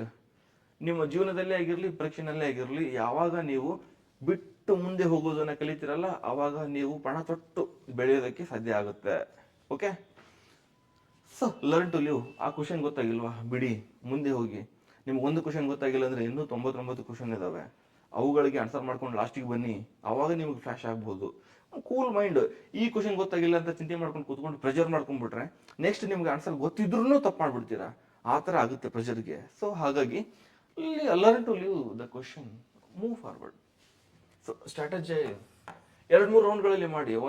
ಒಂದನೇ ಕ್ವಶನ್ ಸ್ಟಾರ್ಟ್ ಮಾಡಿದ್ರೆ 100ನೇ ಕ್ವಶನ್ವರೆಗೂ ಹಂಗೆ ಮಾಡ್ಕೊಂಡು ಬಂದ್ರೆ ನೀವು ಒಂದು ಕೆಪಾಸಿಟಿ ಇರುತ್ತೆ ಥಿಂಕಿಂಗ್, ಅದು ಸೈಕ್ಲಿಕಲ್ ಹೋಗ್ತಾ ಇರುತ್ತೆ. ನೀವು ಈ ಕ್ವಶನ್ ಅನ್ನು ಓದಿರ್ತೀರಾ, ಇನ್ನೂ ಆ ಕ್ವಶನ್ ಅಲ್ಲೇ ಇರುತ್ತೆ ಮೈಂಡ್, ಆಲ್ರೆಡಿ ನೆಕ್ಸ್ಟ್ ಕ್ವಶನ್ಗೆ ಹೋಗ್ಬಿಟ್ಟಿರ್ತೀರಾ. ಬಟ್ ನೆಕ್ಸ್ಟ್ ಕ್ವಶನ್ಗೆ ಹೋದಾಗಲೂ ಕೂಡ ನಿಮ್ಮ ಮೈಂಡ್ ಫಸ್ಟ್ ಕ್ವಶನ್ ಬಗ್ಗೆನೇ ಯೋಚನೆ ಮಾಡ್ತಾ ಇರುತ್ತೆ. ಹಾಗಿದ್ದಾಗ ಅದು ಆನ್ಸರ್ ಮಾಡೋದಕ್ಕೆ ಆಗಲ್ಲ. ಸೊ 1ನೇ ರೌಂಡಲ್ಲಿ ನಿಮ್ಗೆ 100% ನೋಡಿದ್ಕೊಳ್ಳೆ ಟಕ್ ಟಕ್ ಟಕ್ ಟಕ್ ಆನ್ಸರ್ ಮಾಡೋಕ್ಕಾಗುತ್ತೆ. ಇದು ಗೊತ್ತು ಅಂತ ಟಿಕ್ ಮಾಡ್ಕೊಂಡು ಬಂದ್ಬಿಡಿ, OMR ಫಿಲ್ ಮಾಡಿಬಿಡಿ. ಸೆಕೆಂಡ್ ರೌಂಡ್ಗೆ ಇದಾಗಿರ್ಬೋದು 2 ಆಪ್ಷನ್ಗಳಲ್ಲಿ ನಿಮ್ಗೆ ಡೌಟ್ ಇರುತ್ತೆ. ಸೊ ಪಕ್ಕ ಇದೌದು ಅಂತ ಆಮೇಲೆ ಗೊತ್ತಾಗುತ್ತೆ, ಆನ್ಸರ್ ಮಾಡ್ಕೊಂಬನ್ನಿ. 3ನೇ ರೌಂಡ್ಗೆ ಒಂದು ಆಪ್ಷನ್ ತೆಗೆದಿರ್ತೀರಾ, ಇನ್ನು 3 ಆಪ್ಷನ್ಗಳಲ್ಲಿ ಕನ್ಫ್ಯೂಷನ್ ಇರುತ್ತೆ. ಸೊ ಅಲ್ಲಿ ಲಾಜಿಕಲ್ ರೀಸನಿಂಗ್, ಎಜುಕೇಟೆಡ್ ಗೆಸ್, ಈ ಥರ ಮಾಡಿಕೊಂಡು ಟ್ರಿಕ್ಸ್ ಯೂಸ್ ಮಾಡಿಕೊಂಡು ಆನ್ಸರ್ ಮಾಡೋದಕ್ಕೆ ಪ್ರಯತ್ನ ಪಡಿ. ನಿಮಗೇನಾದರೂ ನಾ ಕೊಟ್ಟಿರೋ 4 ಆಪ್ಷನ್ಗಳಲ್ಲಿ ಒಂದು ಆಪ್ಷನ್ಗಾದ್ರೂ ಪಕ್ಕ ಇದು ಅಲ್ಲ ಅಂತ ಏನಾದ್ರು ಅನಿಸಿದ್ರೆ ಆ ಕ್ವಶನ್ ಬಿಡಬೇಡಿ. ಹಂಗಿದ್ರೆ ಯಾವ ಕ್ವಶನನ್ನು ಬಿಡಬೇಡಿ. ಯಾಕೆಂದರೆ 1/4 ನೆಗೆಟಿವ್ ಇರೋದ್ರಿಂದ ನೀವು ನೆಟ್ ಗೇನ್ ಪಡ್ಕೊಳ್ಳೋದ್ರಲ್ಲೇ ಇರ್ತೀರ, ಕಳ್ಕೊಳ್ಳೋದ್ರಲ್ಲಿ ಇರೋಲ್ಲ. ಬಟ್ ಏನು ಗೊತ್ತೇ ಇಲ್ಲ, ಆ ಕ್ವಶನನ್ನು ಕೇಳೇ ಇಲ್ಲ, ಆ 4 ಆಪ್ಷನ್ಗಳನ್ನು ಯಾವತ್ತೂ ಕೇಳೇ ಇಲ್ಲ ಅಂದರೆ ಆ ಕ್ವಶನನ್ನು ಬಿಟ್ಟು ಬಿಡಿ. ನೆಕ್ಸ್ಟ್, ಸ್ಟ್ರೆಸ್ ಮಾಡ್ಕೋಬೇಡಿ, ಆರಾಮಾಗಿ ಉಸಿರಾಡಿ, ರಿಲ್ಯಾಕ್ಸ್ ಆಗಿರಿ. ಇನ್ನೊಂದು ಗೊತ್ತಿರಲಿ, ಪ್ರಾಣಾಯಾಮ ಎಲ್ಲ ಹೇಳ್ಕೊಡ್ತಾರೆ, ಯೋಗಾಸನ ಮಾಡುವಾಗ ಪ್ರಾಣಾಯಾಮ ಹೇಳ್ಕೊಡ್ತಾರೆ. ಬ್ರೀತಿಂಗ್ ವೆರಿ ವೆರಿ ಇಂಪಾರ್ಟೆಂಟ್ ಮನುಷ್ಯನಿಗೆ. ಆ ಮನುಷ್ಯನ ಬ್ರೀದಿಂಗ್ ಮಾಡಿದಾಗ ಆಕ್ಸಿಜನ್ ಸಪ್ಲೈ ಆಗುತ್ತೆ ನಮ್ಮ ಬ್ರೈನ್ಗೆ. ಆಕ್ಸಿಜನ್ ಸಪ್ಲೈ ಆದಾಗ ಅದು ಆಕ್ಟಿವ್ ಆಗಿ ಕೆಲಸ ಮಾಡೋದಕ್ಕೆ ಸ್ಟಾರ್ಟ್ ಮಾಡುತ್ತೆ. ಹಾಗಾಗಿ ತುಂಬ ಜನಕ್ಕೆ ಏನಾಗುತ್ತೆ ಅಂದರೆ ಟೆನ್ಷನಲ್ಲಿ ಬ್ರೀತ್ ಮಾಡಲ್ಲ, ಉಸಿರು ಹಿಡಿಡ್ತಾರೆ, ಗಟ್ಟಿ ಹಿಡ್ಕೊಂಡ್ಬಿಡ್ತಾರೆ. ಉಸಿರನ್ನ ಗಟ್ಟಿ ಹಿಡ್ಕೊಂಡಾಗ ಆಕ್ಸಿಜನ್ ಇಲ್ಲಿ ಸಪ್ಲೈ ಕಡಿಮೆ ಆಗಿ ಮತ್ತೆ ಥಿಂಕಿಂಗ್ ಕೆಪಾಸಿಟಿ ಕಡಿಮೆ ಆಗುತ್ತೆ. ಸೊ ನಿಮ್ಮದು ಪರ್ಫಾರ್ಮೆನ್ಸ್ ಕೂಡ ಕಡಿಮೆ ಆಗುತ್ತೆ. ಹಾಗಾಗಿ ಚೆನ್ನಾಗಿ ಬ್ರೀತ್ ಮಾಡಿ, ಇದು very important. Breathing is very important. ಆರಾಮಾಗಿ ಉಸಿರಾಡಿ, ಉಸಿರು ತಗೊಳ್ಳಿ, ಉಸಿರು ಬಿಡಿ. ಎಷ್ಟು ಚೆನ್ನಾಗಿ ಉಸಿರಾಟ ಮಾಡ್ತೀರಾ ಎಕ್ಸಾಮ್ ಹಾಲಲ್ಲಿ, ಅಷ್ಟು ಚೆನ್ನಾಗಿ ಪರ್ಫಾರ್ಮ್ ಮಾಡ್ತೀರಾ. ಆ ಚೆನ್ನಾಗಿ ಉಸಿರಾಟ ಮಾಡಬೇಕು ಅಂದರೆ ಫಸ್ಟ್ ನಿಮ್ಮ ತಲೆಯಲ್ಲಿ ಪ್ರೆಷರ್ ಇರಬಾರ್ದು, ಟೆನ್ಷನ್ ತಗೋಬಾರ್ದು. ಜಸ್ಟ್ ಎಕ್ಸಾಮ್ ಅಲ್ಲ, ಗೋಲಿ ಮಾರೋ, ಓದ್ಕೊಂಡಿದ್ದೀನಿ, 1 ವರ್ಷ 2 ವರ್ಷ 3 ವರ್ಷ ಓದಿದ್ದೀನಿ, ಮತ್ತೆ ಯಾಕೆ ವರಿ ಮಾಡಲಿ? ನನ್ಗೆ ಗೊತ್ತಿಲ್ಲದೆ ಇರೋದು ಏನು ಬರುತ್ತೆ? ಕರೆಂಟ್ ಅಫೇರ್ಸ್ ಓದಿದ್ದೀನಿ, ಸ್ಟ್ಯಾಟಿಕ್ ಓದಿದ್ದೀನಿ, ಎಲ್ಲ ಪ್ರಾಕ್ಟೀಸ್ ಮಾಡಿದ್ದೀನಿ, ಟೆಸ್ಟು ಬರೆದಿದ್ದೀನಿ, PYQ ನೋಡಿದ್ದೀನಿ, ಮತ್ತೆ ನಂಗೆ ಗೊತ್ತಿಲ್ಲದೇನೇ ಇರುತ್ತೆ, ಗೊತ್ತಿರೋದೇ ಇರುತ್ತೆ, ಆರಾಮಾಗಿರೋಣ, ಪರ್ಫಾರ್ಮ್ ಮಾಡಿ ಬರೋಣ ಅಷ್ಟೇ. ಆ ಥರ ಮೈಂಡ್ಸೆಟ್ ಇಟ್ಕೊಂಡು ಹೋಗಿ ಒಳ್ಳೆ ಬ್ರೀತಿಂಗ್ ಮಾಡಿ, ನೀರು ಕುಡೀರಿ, ಅದು ಇಂಪಾರ್ಟೆಂಟ್. ಬ್ರೀತಿಂಗ್ ಜೊತೆ ನೀರು ಕುಡೀರಿ, ಬಿಕಾಸ್ ನೀರಿನಲ್ಲಿ ಏನಿರುತ್ತೆ, ಎಷ್ಟು ಇರುತ್ತೆ. ನಿಮ್ಮ ಬ್ರೈನ್ಗೆ ಏನು ಬೇಕು ಅಂತ ಹೇಳಿದೆ ನಾನು, ಇದು ಇಂಪಾರ್ಟೆಂಟ್ ಅಂತ ಹೇಳಿದೆ. ಹಾಗಾಗಿ ಎಕ್ಸಾಮ್ ಹಾಲಲ್ಲಿ ನೀರು ಕುಡೀರಿ, ನೀರು ಕುಡಿಯೋದನ್ನು ಮರಿಬೇಡಿ. ಎಷ್ಟೋ ಜನ ಹೇಳ್ತಾರೆ, ಸರ್ ಎಕ್ಸಾಮ್ ಹಾಲಲ್ಲಿ ನೀರು ಕುಡಿದ್ರೆ ನಮಗೆ ಬರುತ್ತೆ ಅಂತ. So don't worry about it. ಸ್ವಲ್ಪ ಸ್ವಲ್ಪ ನೀರು ಕುಡೀರಿ. ನೀವು ಒಂದೇ ಸಲಕ್ಕೆ ಒಂದೊಂದು ಬಾಟ್ಲು ನೀರು ಕುಡಿದ್ರೆ ಬರುತ್ತೆ, ಆ ಥರ ಮಾಡಬೇಡಿ. ಸಿಪ್ ಬೈ ಸಿಪ್ ನೀರು ಹೇಳ್ತಾ ಇರೋದು, ಡೋಂಟ್ ಕನ್ಫ್ಯೂಸ್. ನೀರು, ಓಕೆ? ನೀರನ್ನು ಸ್ವಲ್ಪ ಸ್ವಲ್ಪ ಸ್ವಲ್ಪ ಸ್ವಲ್ಪ ಕುಡಿತಾ ಇರಿ, ಅವಾಗವಾಗ 20 ನಿಮಿಷಕ್ಕೊಮ್ಮೆ ಈ ಥರ ಕುಡಿತಾ ಇರಿ. ಸೊ ಅವಾಗವಾಗ ನೀರು ಕುಡಿಯೋದ್ರಿಂದ ನಿಮ್ಮ ಬ್ರೈನ್ ಆ್ಯಕ್ಟಿವ್ ಆಗಿರುತ್ತೆ, ಮತ್ತು ಡಿಹೈಡ್ರೇಷನನ್ನು ತಪ್ಪಿಸೋದಕ್ಕೆ ಹೆಲ್ಪ್ ಆಗುತ್ತೆ. ನೆಕ್ಸ್ಟ್, ಎಂಟರಿಂಗ್ ದಿ ಎಕ್ಸಾಮ್ ಹಾಲ್. ಇನ್ನೇನು ಎಕ್ಸಾಮ್ ಹಾಲ್ಗೆ ಹೋಗ್ಬೇಕಪ್ಪ, ಅವಾಗ ನಮ್ಮ ಹುಡುಗರು ಮಾಡ್ತಾರೆ, ಏನು ಮಾಡ್ತಾರೆ, ಬುಕ್ ಓಪನ್ ಮಾಡ್ತಾರೆ, ಪೇಜ್ ಓಹೋ ಹಿಂಗೆ ಕಣ್ಣು ಹಿಂಗೆ ಮಾಡ್ಕೊಂಡು ಹಿಂಗೆ ಮಾಡಿ ಸ್ಟಾರ್ಟ್ ಮಾಡ್ತಾರೆ. No, don't do it. ಓದಿದ್ದೀರಾ, ಎಕ್ಸಾಮ್ಗೆ ಇನ್ನೊಂದು ಅರ್ಧ ಗಂಟೆ ಇದ್ದಾಗ ಬುಕ್ಕನ್ನು ಸೈಡ್ಗಿಡಿ. ಪ್ರೆಷರ್ ಮಾಡ್ಕೋಬೇಡಿ, ಟೆನ್ಷನ್ ತೊಗೋಬೇಡಿ. ಬುಕ್ಕನ್ನು ಸೈಡ್ಗಿಟ್ಟು ಇವ್ರನ್ನ ಮಾತಾಡ್ಸೋಕೆ ಹೋಗ್ಬೇಡಿ. ಹಂಗಿರುತ್ತೆ ಹಿಂಗಿರುತ್ತೆ, ಅದು ಇದು ಸ್ಟೋರಿ ಹೇಳಿ ಸ್ಟಾರ್ಟ್ ಮಾಡ್ತಾರೆ, ಟೆನ್ಷನ್ ಆಗುತ್ತೆ. ಇಲ್ಲ, ಯಾರ ಜೊತೆ ಏನು ಮಾತಾಡೋಕೆ ಹೋಗ್ಬೇಡಿ, ತಲೆ ಕೆಡಿಸ್ಕೋಬೇಡಿ. ಆರಾಮಾಗಿ ಒಬ್ಬರೇ ಎಂಜಾಯ್ ಮಾಡಿ, ನೇಚರ್ನ ಎಂಜಾಯ್ ಮಾಡಿ. ಆ ಕಡೆ ಸ್ಕೂಲು ಕಾಲೇಜಲ್ಲಿ ಕೊಟ್ಟಿರ್ತಾರೆ, ಆ ಕಡೆ ಈ ಕಡೆ ಗಾರ್ಡನ್ ಇರ್ತವೆ, ಗಿಡ ಇರ್ತವೆ, ಆರಾಮಾಗಿ ನಿಂತ್ಕೊಂಡು, ಏನಿಲ್ಲ ಅಂದರೆ ಒಬ್ಬರೇ ನಿಂತ್ಕೊಂಡು ಆರಾಮಾಗಿರಿ. So with lot of confidence and smile. Confidence ಯಾವಾಗ ಬರುತ್ತೆ ಅಂತ ನಾನು ಫಸ್ಟಲ್ಲೇ ಹೇಳಿದೆ. ಕ್ಲಾರಿಟಿ ಇರಬೇಕು, ಕಾನ್ಸೆಪ್ಟ್ ಇರಬೇಕು, ಡೌಟ್ ಇರಬಾರ್ದು. ಎಲ್ಲ ಓದ್ಕೊಂಡಿರ್ತೀರ, ಅವಾಗ ನಿಮಗೆ ಕಾನ್ಫಿಡೆನ್ಸ್ ಇದ್ದೇ ಇರುತ್ತೆ. ಸೊ ಕಾನ್ಫಿಡೆಂಟ್ ಆಗಿದ್ದಾಗ ಮುಖದಲ್ಲಿ ಮಂದಹಾಸದ ನಗೆ ಇರುತ್ತೆ. ಆ ಮಂದಹಾಸದ ನಗೆ ಇದ್ದಾಗ ನಿಮ್ಮ ಕಾನ್ಫಿಡೆನ್ಸ್ ಇನ್ನೂ ಜಾಸ್ತಿ ಆಗುತ್ತೆ, ಕೂಲಾಗಿರ್ತೀರ. ಸ್ಟೇ ಹೈಡ್ರೇಟೆಡ್, ನೀರು ಕುಡೀರಿ ಅಂತ ಹೇಳಿದ್ನಲ್ಲ, stay hydrated. Do not discuss, ಯಾರ ಜೊತೆ ಅನ್ನೆಸೆಸರಿ ಡಿಸ್ಕಷನ್ ಮಾಡಕ್ಕೆ ಹೋಗಬೇಡಿ. ಲಾಸ್ಟ್ ಮಿನಿಟ್ ರಿವಿಷನ್, ನಾನು ಹೇಳಿದ್ನಲ್ಲ, 100 ಪೇಜನ್ನು ಇದ್ದಿದ್ದನ್ನು ನೀವು 1 ಅಥವಾ 2 ಪೇಜಲ್ಲಿ ಶಾರ್ಟ್ ನೋಟ್ಸ್ ಆಗಿ ಮಾಡ್ಕೊಂಡಿರ್ಬೇಕು ಅಂತ ಹೇಳಿದ್ನಲ್ಲ, ಅದು ಇಲ್ಲಿ ಹೆಲ್ಪ್ ಆಗುತ್ತೆ. ಲಾಸ್ಟ್ ಮಿನಿಟ್ ಎಕ್ಸಾಮ್ ಒಂದು ಅರ್ಧ ಗಂಟೆ ಇದ್ದಾಗ ಫಟಾಫಟ್ ಒಂದು 5 ನಿಮಿಷದಲ್ಲಿ ನೋಡ್ಕೊಳ್ಳೋದಕ್ಕೆ ಹೆಲ್ಪ್ ಆಗುತ್ತೆ. Do not Hari. ಎಕ್ಸಾಮ್ ಬೆಲ್ಲ ಐತಪ್ಪ, ಹೋಗೋಣ ಅಂತ ಹೇಳ್ಕೊಂಡು ದಾರಿ ಬಿಡಿ ಅಂತ ಜಗಳ ಆಡ್ಕೊಂಡು ಹೋಗೋದಲ್ಲ. ಆರಾಮಾಗಿ ಕೂಲಾಗಿ ಹೋಗಿ, ಅರ್ಧ ಗಂಟೆ ಮುಂಚೆ ಹೋಗಿರ್ತೀರಲ್ಲ, ಯಾಕೆ ವರಿ ಮಾಡ್ತೀರಾ? ಆರಾಮಾಗಿ ಹೋಗಿ ಕೂತ್ಕೊಂಡಿರಿ ಅಷ್ಟೇ. ಯಾವ ಚಾಕ್ಲೇಟ್ಸ್, ಇದು ವೆರಿ ಇಂಪಾರ್ಟೆಂಟ್. ಚಾಕ್ಲೇಟನ್ನು ತಿಂದಾಗ ನಮ್ಮ ಬ್ರೈನ್ ಆ್ಯಕ್ಟಿವ್ ಆಗುತ್ತೆ, ನಮ್ಮ ಮನಗಳೆಲ್ಲ ಉಲ್ಲಾಸದಾಯಕವಾಗಿರ್ತವೆ. ಹಾಗಾಗಿ ಚಾಕ್ಲೇಟನ್ನು ತಿನ್ನಿ ಎಕ್ಸಾಮ್ ಹೋಗೋಕ್ಕಿಂತ ಮುಂಚೆ. If possible, if they allow, exam hall ಒಳಗೂ ಚಾಕ್ಲೇಟ್ ತೊಗೊಂಡೋಗಿ, it will help you. Carry water, be calm. ನೀರನ್ನ ತೊಗೊಂಡೋಗಿ, ಒಂದು ವೇಳೆ ನೀರಿನ ಬಾಟ್ಲು ಅವ್ರು ಅಲೋ ಮಾಡಿಲ್ಲ ಅಂದರೆ ಅಡ್ವಾನ್ಸ್ ಆಗಿ ಅವ್ರಿಗೆ ಹೇಳಿರಿ. ಎಕ್ಸಾಮ್ ರೂಮಲ್ಲಿ ಇರ್ತಾರಲ್ಲ, ಅವ್ರಿಗೆ ಹೇಳಿರಿ, ಸರ್ ನನಗೆ ಅಥವಾ ಮೇಡಮ್ ನನಗೆ ನೀರು ಬೇಕು, ನನಗೆ ಅವಶ್ಯಕತೆ ಇರುತ್ತೆ ನೀರಿಂದು, ಬಾಟ್ಲನ್ನು ನನ್ನ ಕಡೆ ಕೊಡೋದಕ್ಕೆ ಸಹಾಯ ಮಾಡಿ ಅಂತ ಮುಂಚೆ ಹೇಳಿರಿ ಅವ್ರಿಗೆ. ಒಂದು ವೇಳೆ ನಿಮ್ಮ ಬಾಟ್ಲನ್ನು ಅವ್ರು ಅಲೋ ಮಾಡಿಲ್ಲ ಅಂದರೆ ಬೆಟರ್ ಕ್ಯಾರಿ ಟ್ರಾನ್ಸ್ಪರೆಂಟ್ ವಾಟರ್ ಬಾಟ್ಲನ್ನು ಕ್ಯಾರಿ ಮಾಡಿ ಅಲೋ ಮಾಡ್ತಾರೆ. Next, inside the exam hall. Exam hall ಒಳಗೆ ಹೋದ್ರಿ, ಒಳಗೆ ಕೂತ್ಕೊಂಡಾಗ ಏನು ಮಾಡಬೇಕು? ಎಂಟ್ರಿ ಇರಲಿ, ಒಂದು 10 ನಿಮಿಷ ಬೇಗ ಹೋಗಿ ಕೂತ್ಕೊಳ್ಳಿ. ಎಕ್ಸಾಮ್ ಇನ್ನೇನು ಸ್ಟಾರ್ಟ್ ಆಗುತ್ತೆ ಯಾವಾಗಲೇ ಹೋಗ್ಬಿಟ್ರೆ ಬೇರ್ಕೊಂಡಿರ್ತೀರ, ಟೆನ್ಷನ್ ಆಗಿರ್ತೀರ, ನೀವು ಹೋಗಿ ರಿಲ್ಯಾಕ್ಸ್ ಮಾಡೋದಕ್ಕೆ ಒಂದು 20 ನಿಮಿಷ ಕಳ್ಕೊಂಡಿರ್ತೀರ. ಆ ಥರ ಮಾಡಬೇಡಿ. ಅಡ್ವಾನ್ಸ್ ಆಗಿ ಕೂತ್ಕೊಂಡಿರಿ, ರಿಲ್ಯಾಕ್ಸ್ ಆಗಿರಿ, ಚಿಲ್ ಆಗಿರಿ. ಕಣ್ಣು ಮುಚ್ಕೊಂಡು ಒಂದು 5 ನಿಮಿಷ ಕೂತ್ಕೊಂಡು ಮೆಡಿಟೇಟ್ ಮಾಡಿ. ಹೇಳಿದ್ನಲ್ಲ, ಮೆಡಿಟೇಟ್ ಇಸ್ ವೆರಿ ಇಂಪಾರ್ಟೆಂಟ್. ಅದು ನಿಮ್ಗೆ ತುಂಬ ರಿಲ್ಯಾಕ್ಸ್ ಮಾಡುತ್ತೆ ಮೈಂಡನ್ನು. 5 ನಿಮಿಷ ಕಣ್ಣು ಮುಚ್ಕೊಂಡು ಕೂತ್ಕೊಳ್ಳಿ, ಸುಮ್ಮನೆ ಯಾರಿಗೂ ಏನು ಟೆನ್ಷನ್ ಮಾಡಿದೆ. ಕೈ ಹಿಂಗೆ ಇಟ್ಕೊಂಡು, ಅದೆಲ್ಲ ಹೆಲ್ಪ್ ಆಗುತ್ತೆ. ಹಿಂಗೆ ಇಟ್ಕೊಂಡು ಕೈ ಆರಾಮಾಗಿ ಕೂತ್ಕೊಳ್ಳಿ. ಇಲ್ಲ, ಇನ್ನೊಂದು ಹೇಳ್ಕೊಡ್ತೀನಿ ನಿಮಗೆ, ಈ 2 ಬೆರಳುಗಳನ್ನು ಸೇರಿಸ್ಕೊಂಡು ಕೈಯಲ್ಲಿ ಈ ಥರ ಮಾಡಿ. ಈ ಥರ ಮಾಡಿದಾಗ ಬ್ಲಡ್ ಫ್ಲೋ ಆಗುತ್ತೆ. ಬ್ಲಡ್ ಫ್ಲೋ ಆದಾಗ ನಮ್ಮ ಬ್ರೈನ್ ಆ್ಯಕ್ಟಿವ್ ಆಗುತ್ತೆ. ಈ ಥರ ಅದು ಹೆಲ್ಪ್ ಆಗುತ್ತೆ. Do not C anyone. ಆ ಕಡೆ ಈ ಕಡೆ ಕೆಲವೊಬ್ರು ಟೆನ್ಷನ್ ಮಾಡ್ಕೊಂಡು ಆಲ್ರೆಡಿ ಬರೋ ಸ್ಟಾರ್ಟ್ ಮಾಡಿರ್ತಾರೆ, ಹಿಂಗೆ ಹಿಂಗೆ ಹಿಂಗೆ ಹಿಂಗೆ ಎಲ್ಲ ನೋಡ್ತಾ ಇರ್ತಾರೆ. ಅಂಥವ್ರನ್ನ ನೋಡೋಕೆ ಹೋಗ್ಬೇಡಿ. ನಿಮ್ಮಷ್ಟಕ್ಕೆ ನೀವು ಇರಿ. Be you. ಇದು very important. Quick review of the question paper ಕೊಟ್ಟು ಕೂಡಲೇ ಫಾಸ್ಟಾಗಿ ಒಂದ್ಸಲ ನೋಡ್ಕೊಂಬನ್ನಿ. ಫಸ್ಟ್ ಕ್ವಶನಿಂದ 100ನೇ ಕ್ವಶನ್ವರೆಗೂ, 100ನೇ ಕ್ವಶನ್ವರೆಗೂ ಎಲ್ಲಿಯಾದರೂ ಕ್ವಶನ್ ಮಿಸ್ ಆಗಿದೆಯಾ, ಯಾವುದಾದ್ರೂ ಪೇಪರ್ ಮಿಸ್ ಆಗಿದೆಯಾ ಅಂತ ಅಡ್ವಾನ್ಸ್ ಆಗಿ ನೋಡ್ಕೊಳ್ಳಿ. ಕೊಟ್ಟು ಕೂಡಲೇ 1ನೇ ಕ್ವಶನ್ನಿಂದ 100ನೇ ಕ್ವಶನ್ವರೆಗೂ ಓದ್ಕೊಂಡು ಹೋಗಬೇಡಿ. ಜಸ್ಟ್ ಗ್ಲ್ಯಾನ್ಸ್ ಮಾಡಿ. ಒಂದು 2 ನಿಮಿಷದಲ್ಲಿ ಫುಲ್ ಗ್ಲ್ಯಾನ್ಸ್ ಮಾಡಬೇಕಷ್ಟೇ. ಯಾವ ಟಾಪಿಕ್ ಮೇಲೆ ಏನು ಬಂದಿದೆ, ಯಾವ ಸಬ್ಜೆಕ್ಟಲ್ಲಿ ಏನು ಬಂದಿದೆ, ಯಾವ ಟಾಪಿಕ್ ಬಂದಿದೆ, ಅದು ಗೊತ್ತಾಗುತ್ತೆ. ಸೊ ನಿಮಗೆ 1ರಿಂದ 100ನೇ ಕ್ವಶನ್ ನೋಡಿದಾಗ ಫಾಸ್ಟ್ ಆಗಿ ನಿಮ್ಗೆ ಗೊತ್ತಾಗುತ್ತೆ ಯಾವ ಕ್ವಶನ್ ನಂಬರಿಂದ ಯಾವ ಸಬ್ಜೆಕ್ಟ್ ಕ್ವಶನ್ ಸ್ಟಾರ್ಟ್ ಆಗಿದೆ ಅಂತ. ನಿಮಗೆ ಪ್ರತಿಯೊಬ್ಬ ಹುಡುಗರಿಗೂ ಅಥವಾ ಹುಡುಗಿರಿಗೂ ಒಂದಿಷ್ಟು ಸಬ್ಜೆಕ್ಟ್ಗಳು ಫೇವ್ರೇಟ್ ಆಗಿರ್ತವೆ. ಆ ಸಬ್ಜೆಕ್ಟ್ಗಳು ಫೇವ್ರೇಟ್ ಆದಂಥ ಸಬ್ಜೆಕ್ಟ್ಗಳ ಕ್ವಶನ್ ಯಾವ ಕ್ವಶನಿಂದ ಸ್ಟಾರ್ಟ್ ಆಗಿದೆ ಅಂತ ಗೊತ್ತಾದರೆ ಫಸ್ಟ್ ಅಲ್ಲಿಂದ ಸ್ಟಾರ್ಟ್ ಮಾಡಿ. ನಾಟ್ ನೆಸೆಸರಿಲಿ ನೀವು 1ನೇ ಕ್ವಶನಿಂದನೇ ಸ್ಟಾರ್ಟ್ ಮಾಡಬೇಕು ಅಂತ ಇಲ್ಲ.